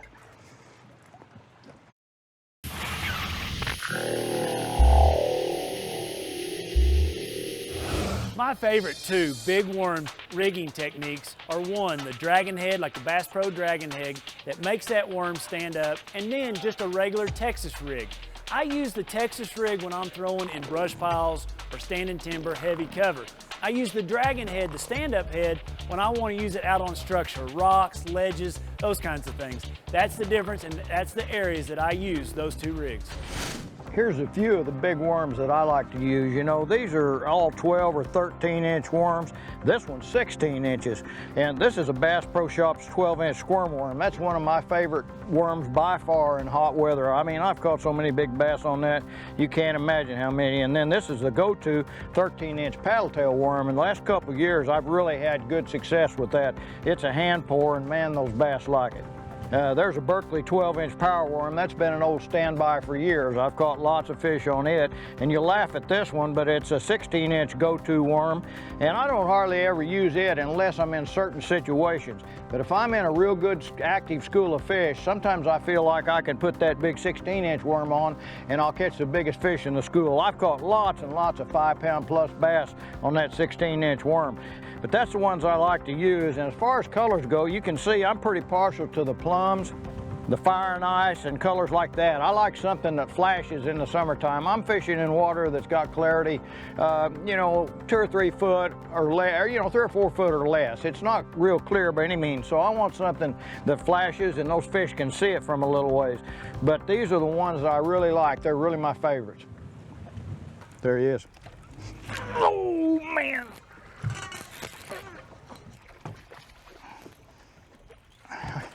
I got that dude on a big old blue worm with a chomper's wobble head on there. Look at that. Old Bill Dance, he always used to say that it didn't matter what color your worm was as long as it was blue. I'm kind of partial to plum myself. Pretty little fella. Get back in there and grow up. But here's that wobble head. It's basically just a piece of, you know, a round lead head, and it's got a little eye on the back where the hook's hooked onto it right there. And it pendulums on that hook just like that, and what it does, it just drags along the bottom and ticks the rocks and gravel. I like to use this thing when it's not as rough, not as gnarly, and not as chunk rocky down there, because you get hung up because you're dragging this across the bottom and you're wanting it to tick those rocks and tick the gravel and stuff. And this thing comes through there fairly good, and it really, sometimes it really draws fish to it. And a lot of the guys fish it with all kinds of different soft plastics, but I've kind of adapted it to using a big old worm. That's a big old 13-inch go-to there. And it really works good on that style of head.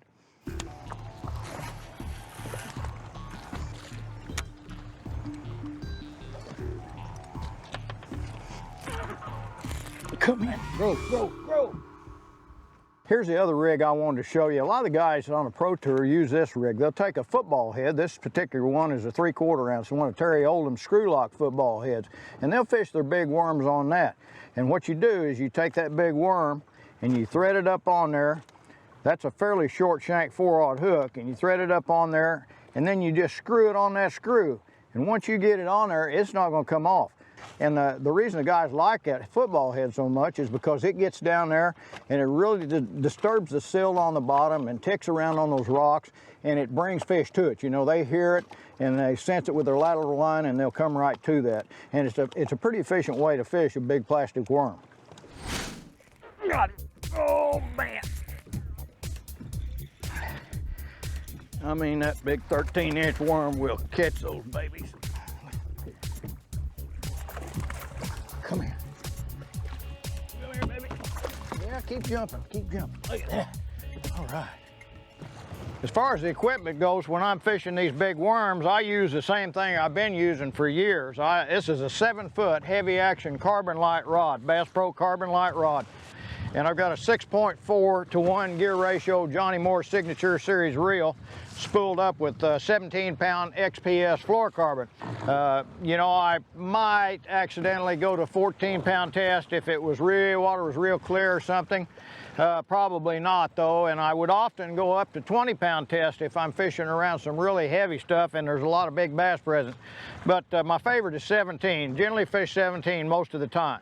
And that's basically all I use to fish these big worms with, and it works real good for me. I got that one. Come in here. He got me in something. There he's out. Never hit the bottom, that sucker hit it. Good fish. Come on up here. That old worm hadn't sunk 3 or 4 foot, and I mean, that fish slammed it. That's what a big worm will do for you right there. I'm gonna put you back so you can grow bigger. All right. Man, oh man, that sucker was aggressive. Pick my worm back up, throw it back in there again and see what happens.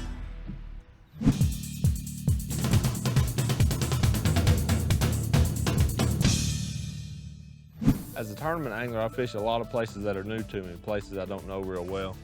Whenever I'm fishing offshore structure, I use my side imaging on my Humminbird units a lot to find that kind of stuff. And what I have all 3 of my units linked through an interlink box on this boat. So this way I can go over, mark something I see on this map, on this sonar screen, side imaging, whatever, put a waypoint, then that waypoint's on each unit. I can hop up there on my front, go right to that waypoint, throw it there, and hit it the very first time. A bait cast reel should be an extension of your arm. You need to choose one that is the most productive for each situation. Kevin is going to show us how he picks the right one in Bass School 101.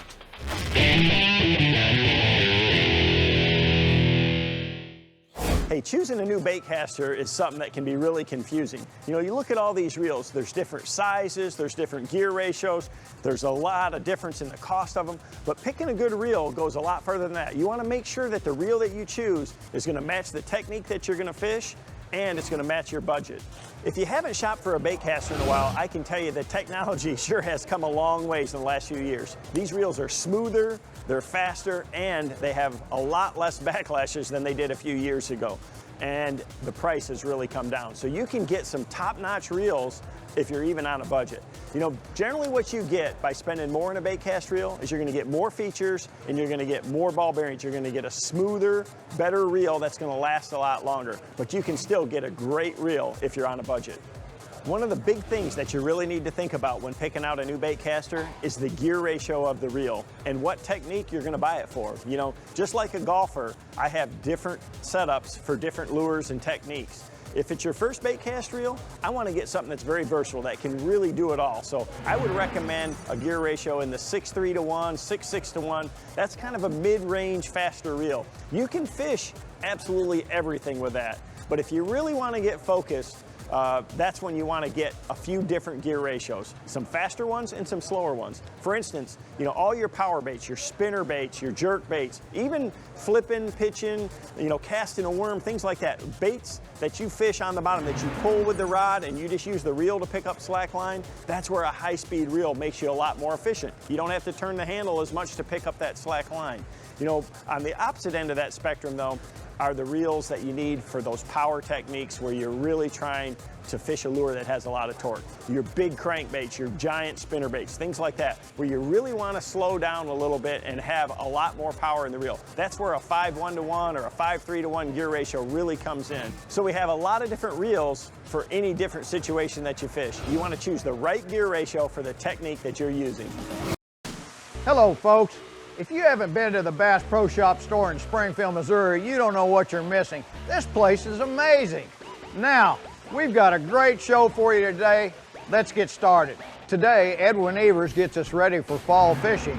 You know, whether your lake is rocky, sandy, or has laydown logs, bass relate to structure. Edwin breaks it all down in this week's In-Depth. Then Kevin Van Dam is going to show us not only how, but why he chooses the colors of jerk baits that he uses. It's coming up on Bass School 101. But first, Brian Snowden shows us how dropping large worms along submerged timber can be just a ticket in the summertime. It's today's Fishing in 5.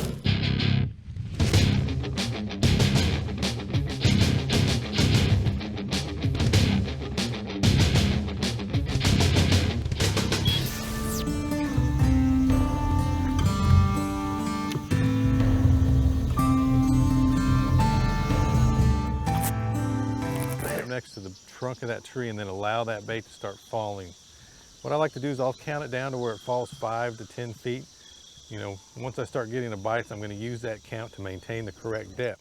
And then what you do is just swim that bait back out. And it's real important to pay attention because a lot of times you're going to get bites that occur out away from the trunk that'll be on those branches. And I'll just swim that bait back and allow it to hit those branches and then fall, swim it back. When I hit a branch, I'm going to allow it to fall again. And it's real important too when you make your cast or pitch to the tree, cast a little bit past it and then bring that bait right up to that trunk and then allow that bait to fall vertically down the base of that tree before you start swimming it out. And then I'll just start swimming that through the branches. And we missed one. Well, the fog has finally started to lift from this morning. That was really overcast, which isn't perfect conditions for what we've been. Here we go. Isn't perfect conditions, but oh, we got a jumper. Just a straight fall right against the base of that tree. He hit it about 7 feet down. Oh, come up here, boy. When I'm fishing this pattern, I still like to pay attention to what's on the bottom, the contours. I really like to try and find tree rows that have some sort of break, make a point, or a little ditch that runs along them with a little deeper water. Because this is a summertime pattern, they're still going to relate to that structure, even though they might be suspended up off the bottom. So when you're doing this pattern, make sure you pay attention to what's below the water, not just the trees, because you will find key little points or ditches or drains where those fish are going to relate and really stack up on those timber.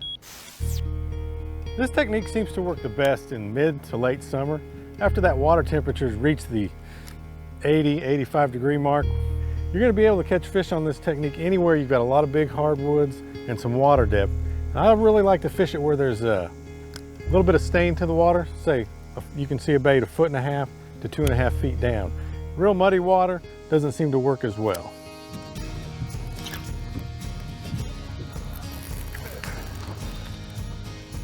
Little different angle.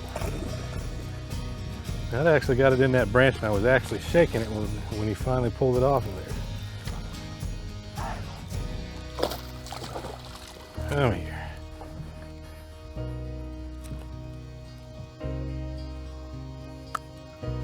There's the shad. We've been seeing lots of bait swimming around those standing timber. It's real small, thousands and thousands of them. Well, this is probably the most perfect example today of a tree row.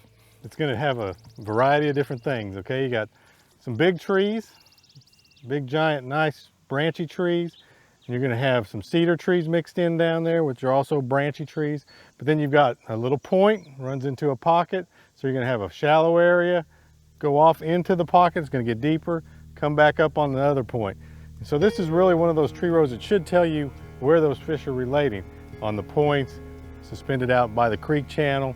So it's a good tree row to start with. because it's got a variety of different things working for it. And it's probably the, one of those things that's going to tell you where the fish are. And once you get a few bites, like that one, you know where to fish and concentrate on. Now this one coming right up to the little point. And then I'm going to start concentrating just on those types of areas. When it comes to bass, ambush is a preferred method of hunting, and structure gives them plenty of places to hide. Edwin Evers showed us some of their favorite hunting grounds in today's In-Depth.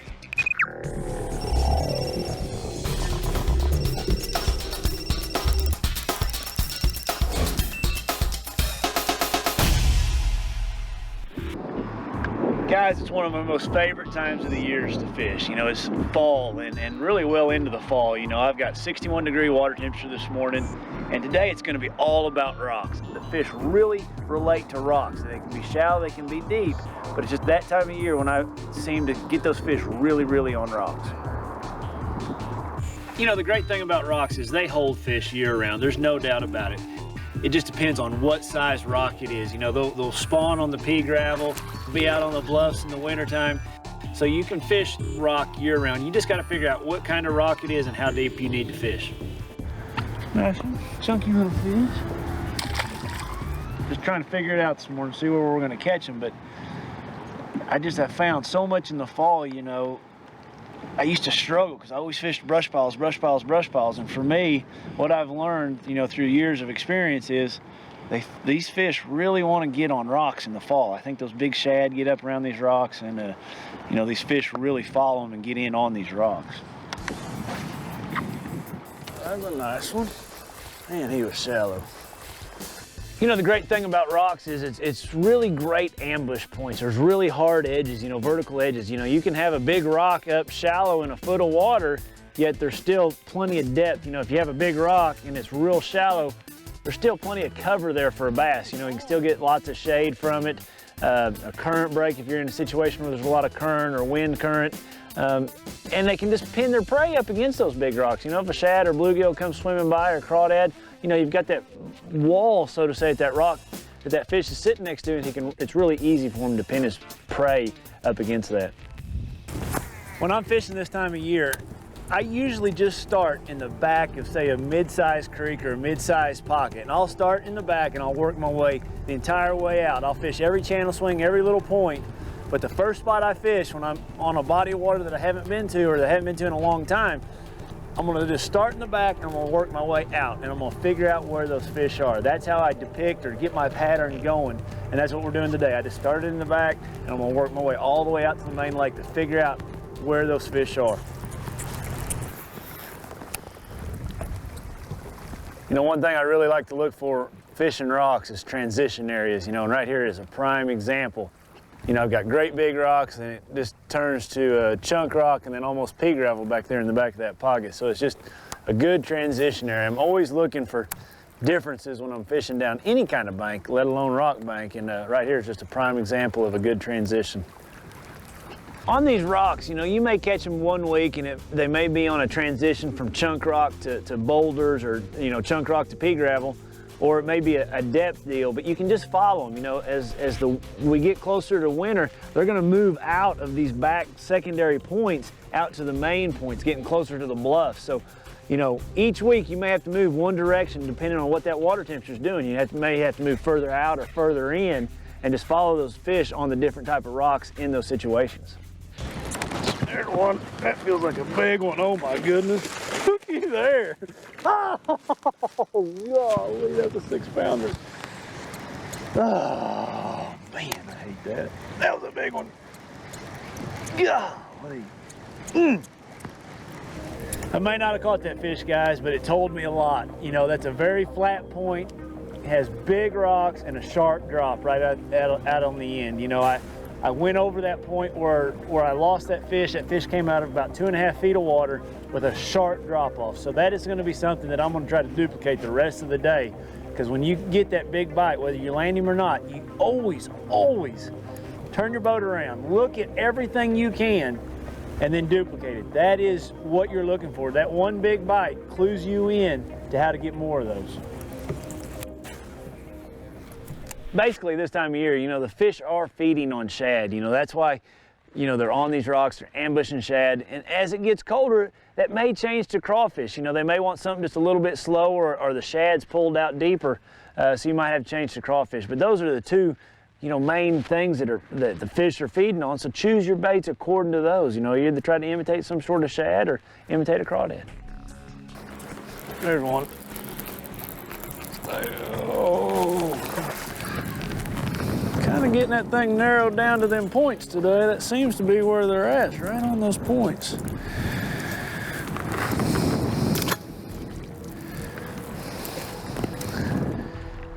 I think it's just as important to pay attention to what the wind's been doing over the last 3-4 days as it is today. You know, when you've had say a hard north wind like we have for the last 3 days, that'll really push the bait back into a pocket that wind was blowing in, or on a bank. You know, north would have been coming this direction, and you know, it would have put a lot of shad right here on this bank. So don't just pay attention to the wind on the day you're fishing, but, you know, really pay attention to what it's been doing the last 3-4 days.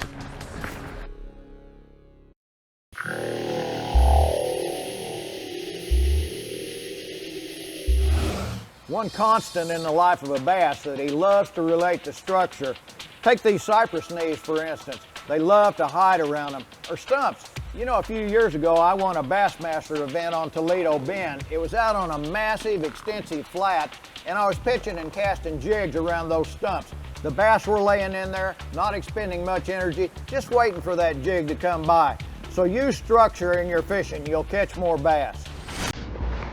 I love to see blue herons on points. You know, that is a lot of times that can be a complete pattern in itself. That bird's sitting there because there's bait fish right there. And I've been to a lot of lakes that I just run down points, and the only points I stop on are the ones that have blue herons on them. They don't like me throwing up there, buddy. Oh, and there's why he's up there. Looky there. Oh, he come off. Oh, I had one. Dang it, that would have been perfect.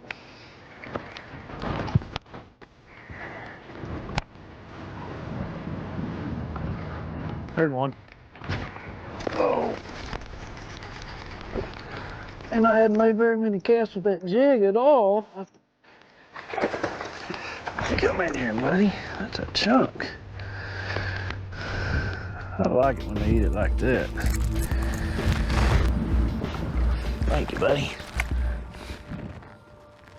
For fishing rocks in the fall like this, you know, there's just a handful of lures that you're gonna need. You know, just a good square bill crankbait, you know, a spinnerbait, a jig, and your favorite topwater. You know, right there, you can approach these rocks all across the country with those 4 baits real simple.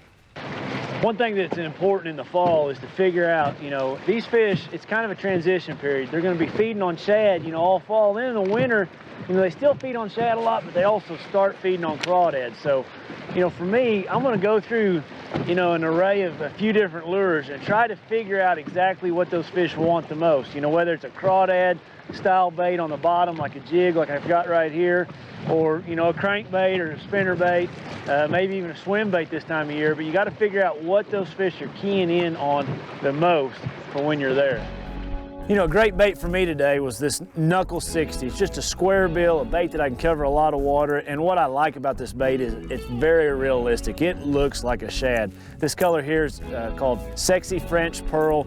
It looks really real coming through stained water. It's just amazing what it looks like. And another neat characteristic about this bait is that I can adjust that bill. If I get in the back of a pocket, if I get on some super shallow rocks, I can just snap that bill down one click, and that bait becomes a really shallow diver, like 0 to 1. If I just move it up right there, then it becomes a 3 to 5 foot diver. So I can make a real quick adjustment on whatever type of rocks I may be having coming up on the bank.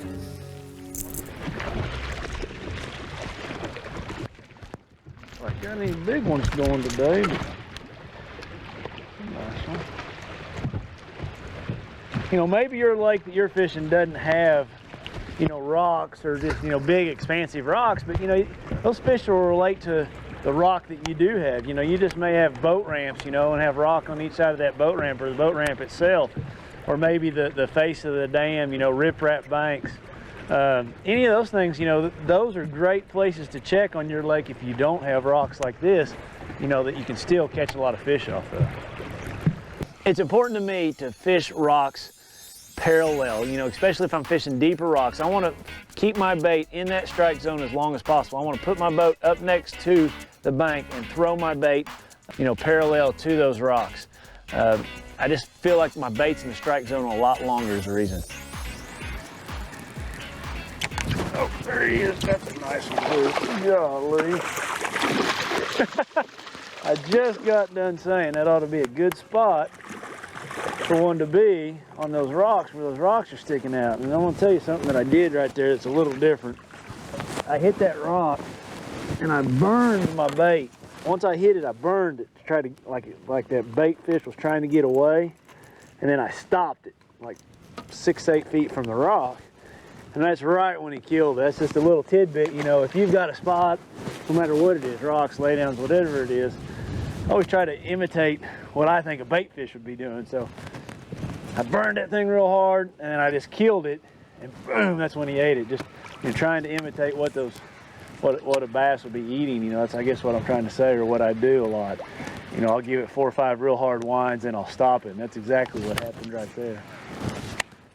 It's important to me when I get a bite or any bite, I try to take as many notes in my brain that I possibly can. I want to look at the water depth, the water temperature, the water color, how far back in a pocket, how far back in a creek is that pocket.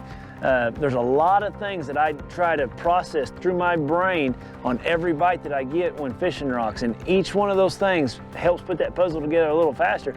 And then you can start to duplicate that pattern and start trying to find that very specific rock and where it's located in the lake or in a cove or a creek. You know, it's going to be part of your day. You're going to get snagged up when you're fishing rocks, whether you're fishing a jig or a crankbait. It's part of the day. Don't let it frustrate you. Be sure you retie often and just take your hang-ups as just part of the day. Just know that you're going to get some and don't get frustrated with them.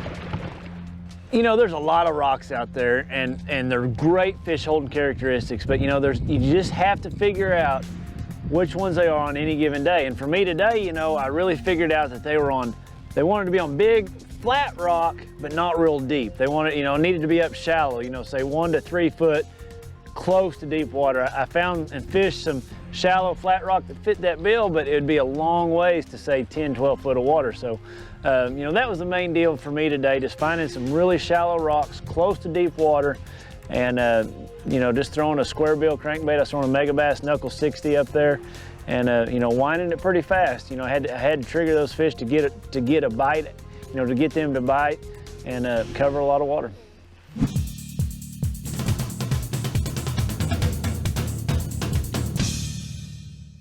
If you're going to be storing your reels for a long period of time, or even just a few days, I like to always back the drag system off. Whether it's a spinning reel or a bait cast reel, just back that system off. And the reason for that is they have carbon fiber washers in there and they get compressed when you tighten that drag system down.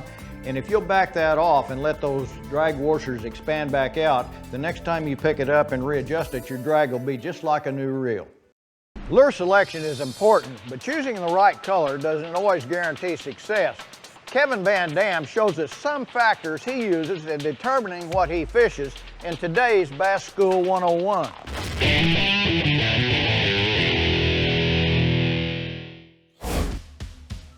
Hey, fishing a jerkbait is one of my favorite techniques to catch big bass in the spring of the year. But there's more to it than just tying on a jerkbait and casting it out there and twitching it back to the boat. You have to have the right lure and the right presentation based on the conditions that you have on that given day. You know, this time of the year, the water's cooler, the fish are a little bit sluggish, they're thinking about moving up towards the spawn, and that's why a jerkbait is such a great lure. You know, when you're working it with that stop and go retrieve, a suspending jerkbait stays in the strike zone for a long time. It has a tremendous amount of action, and big bass can't handle it. You know, the thing that's really important to think about this time of the year is the exact conditions that you have with the weather and the water clarity, because that's going to determine how well the fish can see your bait. A jerkbait is a sight-activated presentation, so you want to pick the color that's going to be the most visible and the most natural for the conditions that you have. So on a nice sunny day, In clear water, a chrome bait or a gold bait that has a lot of flash is very visible yet real natural from a long distance to the bass. If the water's a little more stained, I want a color that's brighter, you know, a chartreuse bait, a pearl white, colors like that that are really gonna stand out if the water's a little dirty or if it's a cloudy day. Think about something again that's gonna be very visible yet very natural to the bass, and match it with that erratic presentation, and the big bass, they can't handle it this time of year. Hello, I'm Edwin Evers, coming to you from inside Bass Pro Shops Outdoor World in Broken Arrow, Oklahoma. You're not going to want to miss a second of today's show, so let's get started. Summertime can be a time of drought, but unusually heavy rains can really change the game. Today, Tim Horton's going to show us how to deal with these flooded conditions in today's In Depth. Then, I'm going to show you how I can replace a broken rod guide real quick, get you back to fishing. It's coming up in Bass School 101. But first, if you're fishing shallow or deep, tube lures are one of the most versatile and effective lures of all time. Today, Stacy King's going to show us 4 of his favorites. It's today's Fishing in 5.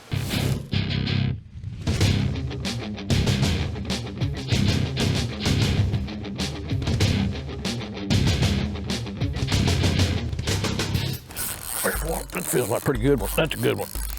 Come here. We'll try to bring him on this side.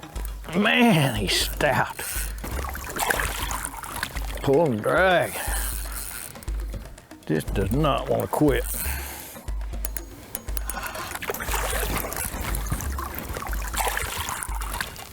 And he's down now. I got you. Ooh, look at that black thing. Longer than my arm. The fun thing about fishing tubes is anybody can catch them on tubes. You don't have to be a bass pro to use a tube. It's a lure that no matter what your skill level is, you can catch bass on this thing. It works from shallow clear out to deep, and it catches really quality fish like this. Let's put her back.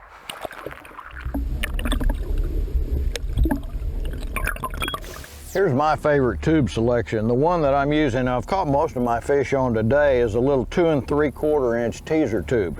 I just love that little thing. I rig it with an internal weight, slips right up in there, and it just looks like a little crawfish in the water. That's real effective. And the second one is just the old standard tender tube. It's been around forever. It's a little thinner bodied and really imitates, especially if you're fishing shad colored ones for bass, it really looks like a little minnow in the water. The third one here is your double dip tube, and what they do is they dip this front end in plastic a couple of times, and that makes it a little bit more bulky, and it changes the fall rate of that bait, and sometimes that's real effective. I've caught, that's a 3.5 inch bait. The tender tube is too, and I've caught quite a few fish on that style of bait today. And the other one that most of the pros use all the time in flipping around cover in shallow water and even in grass situations is the old 4-inch Magnum flipping tube. We typically rig it Texas rig like I've got it rigged here, and catch a lot of fish out of heavy cover. You know, when you're fishing shallow, fishing heavy cover, that's the rig to use right there. That fish wasn't in 6 inches of water.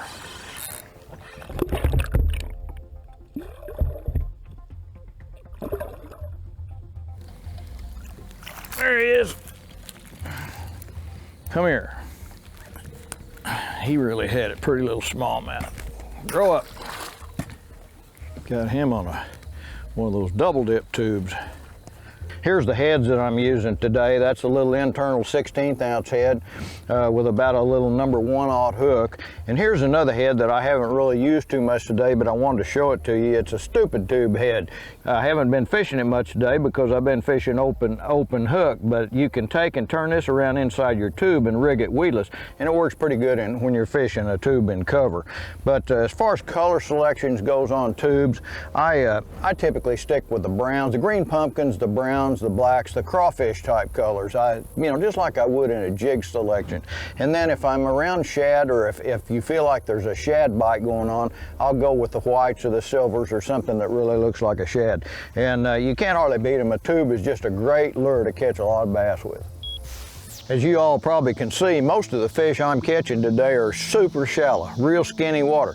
So in turn, I'm using a real light head in my tubes. I'm using a 1/16 ounce most of the time today. And that determines the rate of fall, and when you're fishing shallow, it's better to have a light head. And at times, I'll use a heavier one. Sometimes I like a 1/4 ounce head real well. Say like if I'm fishing out in 5 to 10 foot of water. And then I'll even go up to a 1/2 ounce. If I'm out in the 10 to 20, 25 foot zone with a tube and I'm hopping that thing up and down, I want a little heavier weight.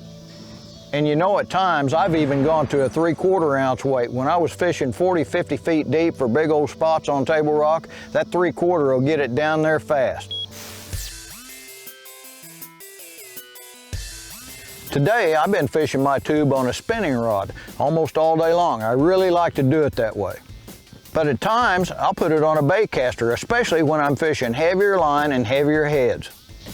In reality, you can fish a tube on any kind of tackle. Whatever you got will work. You know, you can't hardly fish a tube wrong. It's just a great lure to catch fish with.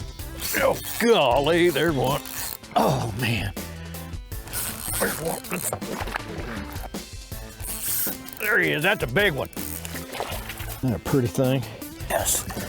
Oh, yeah, look at that. Yeah. All right, I'll release her back. All right. No matter what time of the year you're fishing, consider trying a tube. I think you'll have great success with it and really enjoy catching fish. Along with summer comes those summertime thunderstorms. This massive addition of water can really change what the fish are doing in a lake. Tim Horton today is going to break down how to approach these flooded conditions. It's today's In Depth.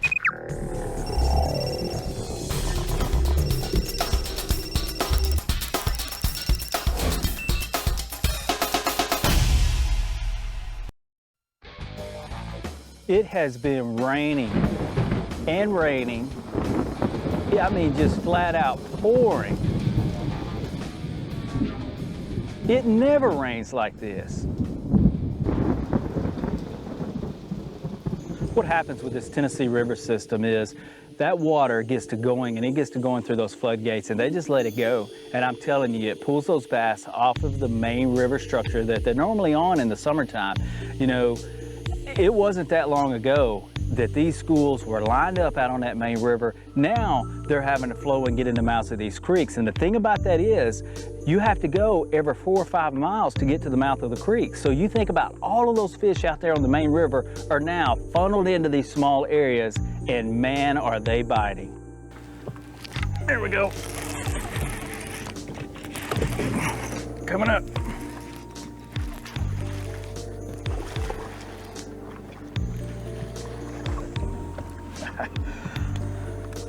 Little guy, but hey, sometimes that'll show you right where they are. That current's pushed them in here. Gorgeous. Cool stuff. Hey, you know, we're here on Pickwick, and we have had some major flooding recently. And these fish, you know, they like to get out on the main river, on the Tennessee River, and a lot of, you know, reservoirs throughout the country. But when you get those flooded conditions, it's going to push them back where the current is less, and we're going to talk about that today. In reality, you have to really think like a bass. You know, a bass is they like current, but they don't like it so strong that they've got to sit and fight it all day. And the floodgates are on, and even though just 2 weeks ago, massive schools of fish were out on the main river here, and they've moved. You can't even hold a trolling motor out there to be able to sit on a spot and fish, and those bass are not going to sit out there in that major current. So what it's going to do, it's going to push them into these tributaries and the mouths of these creeks, and they're not going to swim all the way back to where they were in the springtime. They're going to come back in here, get out of the current, and wait on it to slow down before they move back out to their normal summertime areas. But I'm going to tell you, they really stack up, and you can find a lot of action. Nice little big one.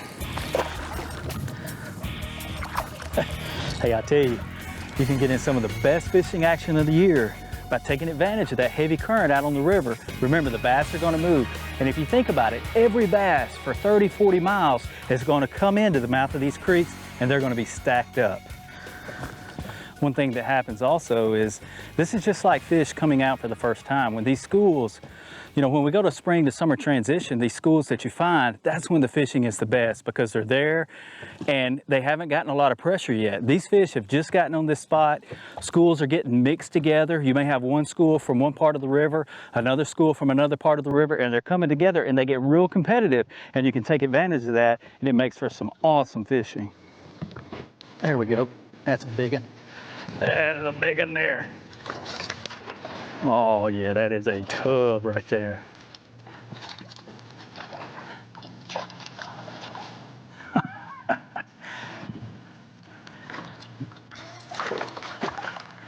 Right on that spot, they are stacked in here. Where they're thick, it is hard to get your hand around them. Man, that fish is thick, right through the back. I love it. Oh yeah, sweet. Man, I tell you, that fish was on the same spot. Guys, it's all about getting in the right part of the river. Get in these tributaries where you don't have this massive current flow. You don't want to be out there where it's going on the river from floodgate to floodgate, from dam to dam. And what I mean by that, we're on Pickwick Lake, and up above it is Wilson Dam, and down below is Pickwick Dam. The floodgates are wide open. That current is so strong, the bass can't be out there. They're pulling into the mouths of these creeks, the mouths of these cuts, and it is on fire. We know the fish are coming back in the creeks because the current is so strong on the main river. But what I want to try to find is a similar situation to what they already had. You know, they're gonna, if they were out there in 15 to 20, they're gonna want to come in here and find something in that depth also. Now, two situations happen when this is going on. If the fish do stay on the river, they're gonna get on current breaks and they're gonna be really shallow in 5, 6, 7 foot of water. We're gonna look for some of that today. But my first choice is coming back in these creeks and looking for them at the depths they were 2 weeks ago out on the main river. I mean, you really got to think about it. When they come in, that thermocline, that temperature, that depth that they're at, light penetration, everything goes into a factor that puts them at that depth, and they're going to want to stay there. So go find that situation just inside those creeks out of the heavy current. Now also think about this. When the current is coming down river, okay, there's going to be a little bit of a flow that tucks inside these cuts. The bass are still going to be able to ambush the shad. They're still going to have current flow for oxygen, and that's where they're going to be set up. Oh yeah.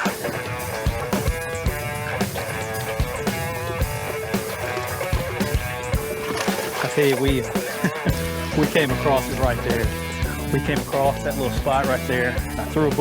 There's nothing that gets me more fired up than to have a summertime tournament and a big, massive thunderstorm rolls through the night before, dumping inches of rain on the body of water. What will happen is you'll have all this new fresh runoff coming into the lake, and it's going to be a lot cooler, and it's going to make those fish that have been inactive, maybe night feeding, feed all of a sudden during the day like crazy. What I'll do is run to the back of every pocket or every creek and find that running water. A lot of times it's going to be stained, and the fishing is just phenomenal there for the next couple hours, next couple days with all that new water coming in. Hey, I'm telling you, it is hot out here today. We're already into the summertime conditions, and that's what these bass were doing. They've been out on the main river, they've already moved out. But we had something very unusual to happen here. Flooded conditions in the summertime. It's something that usually happens in the spring, but guys, when that happens at home, don't let that think you're not gonna catch those bass. It's gonna move them, but where it moves them, you can take advantage of it and still catch them. Look for them in the mouths of these creeks. That's where they were set up, and that's where we absolutely smoked them. This Tennessee river system is influenced by so much area. You know, we're right here in North Alabama, and you've got Guntersville, Wheeler, Wilson, Pickwick. But let's face it, even up into East Tennessee, where you've got Douglas, Nickajack, Chickamauga, all of those lakes, when you get that rain up there, it influences all the way down until it flows into the Ohio River. So this water has been flowing for 2 weeks now. Floodgates open, wide open, and it has pushed these fish where they're located at right now. Oh yeah, here they are right here. Wow. We're fixing to catch them. There we go. Oh yeah, that was a little better. You just felt better. That's 4 casts and 4 bites. Turn around and throw into those areas. These fish were anywhere from 15 to 20 foot deep. When they were deep, they were easier to reach with this jig. But sometimes when I went over those schools, I would fire that crankbait out there. You'd catch a fish or two and it would get the school firing. Just a great setup. Now on the jig, we were using a 7.3 white ice ducket medium heavy rod with 16-pound Sunline fluorocarbon, and it really worked well. Same setup on the crankbait rod, except we had a 6/4-to-1 loose reel, which is a little bit slower, gives you a little bit more torque and resistance in getting that deep diving crankbait down there. Now the thing about this jig, a football head really comes through rocks well, and that's what we were fishing. You don't want to use a flipping jig when fishing offshore structure, use a football head. The shape of it really comes through those rocks. Now I had a Yum Crawl Pappy on there. I like a little bit different color on my trailer. This color here is called Ultimate Crawl, and it really offsets and gives you a different tone. It really looks like a crayfish coming through those rocks, and man, are they firing on it. There we go.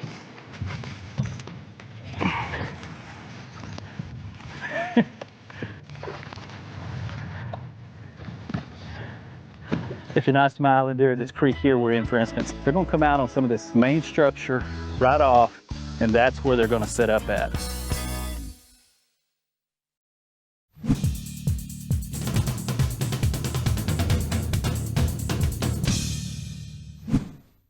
You know, bass fishing really most of the time does not require long cast, but there are some modern day techniques that have evolved that really do require long cast. But the problem we're running into nowadays is a lot of our reels have evolved to where they do not have very much line capacity.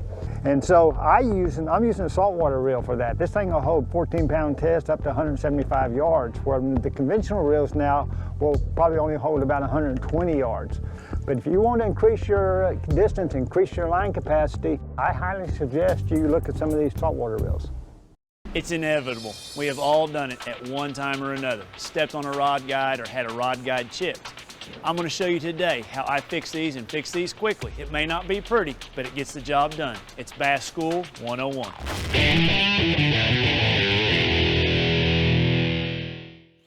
Here's what you're going to need. Get you some 10, 20, 30-pound braid. I carry a box of different guides, tips, a lighter. It's going to be important. I use a rod tip glue when I do the end guide, and then some super glue, just that final little varnish that I put over it. You know, you could also use a fingernail polish. That super glue is just a lot stouter stuff. You know, I start off with a double-footed guide like this. I'm just going to try to cut one side out and then slip the guide out and then put the new one in on the one side and then wrap the other side. And you know, everybody's got a knife in the boat or something that they can cut this off. Real simple. I just get it all cut off. Be careful you don't cut your finger. It's real important too, don't get into the rod right there. You don't want to get down into the rod. It'll make a weak spot in the rod. Just get one little narrow swipe there and then try to get it right off the top of the foot on that double-footed guide, and then you can lift that out like that. So this side over here is still glued, so how to loosen that up, I'm going to just get a little heat. You don't want to get too much because, again, it'll make a weak spot in your rod. So just get a little heat, and pliers are real handy there. It's a little hot, and just pull that out just like that. So now I'm going to be able to stick this other one in on this side and wrap my braid on this side. All right, so I gotta heat that up just a little bit to get that back in there. Don't heat it too much again. I know I'm saying that a lot, but that will break your rod. It just takes a little to soften that epoxy on this side. So I've got it in there, I've got it all flat, real important to have that flat. Then I'm gonna take my braid, I'm gonna just tie a real simple square knot. I just gotta get it started, something that won't spin on me. And I just start twisting my rod. And I'm putting this braid on there with a lot of force. I'm making it really, really, really tight. So I've made 2 complete laps there. I'm gonna tie a couple half hitches, and then is where the glue comes in. I just make me a good pass over all that. You got it right there, Bass School 101, how to repair a rod guide.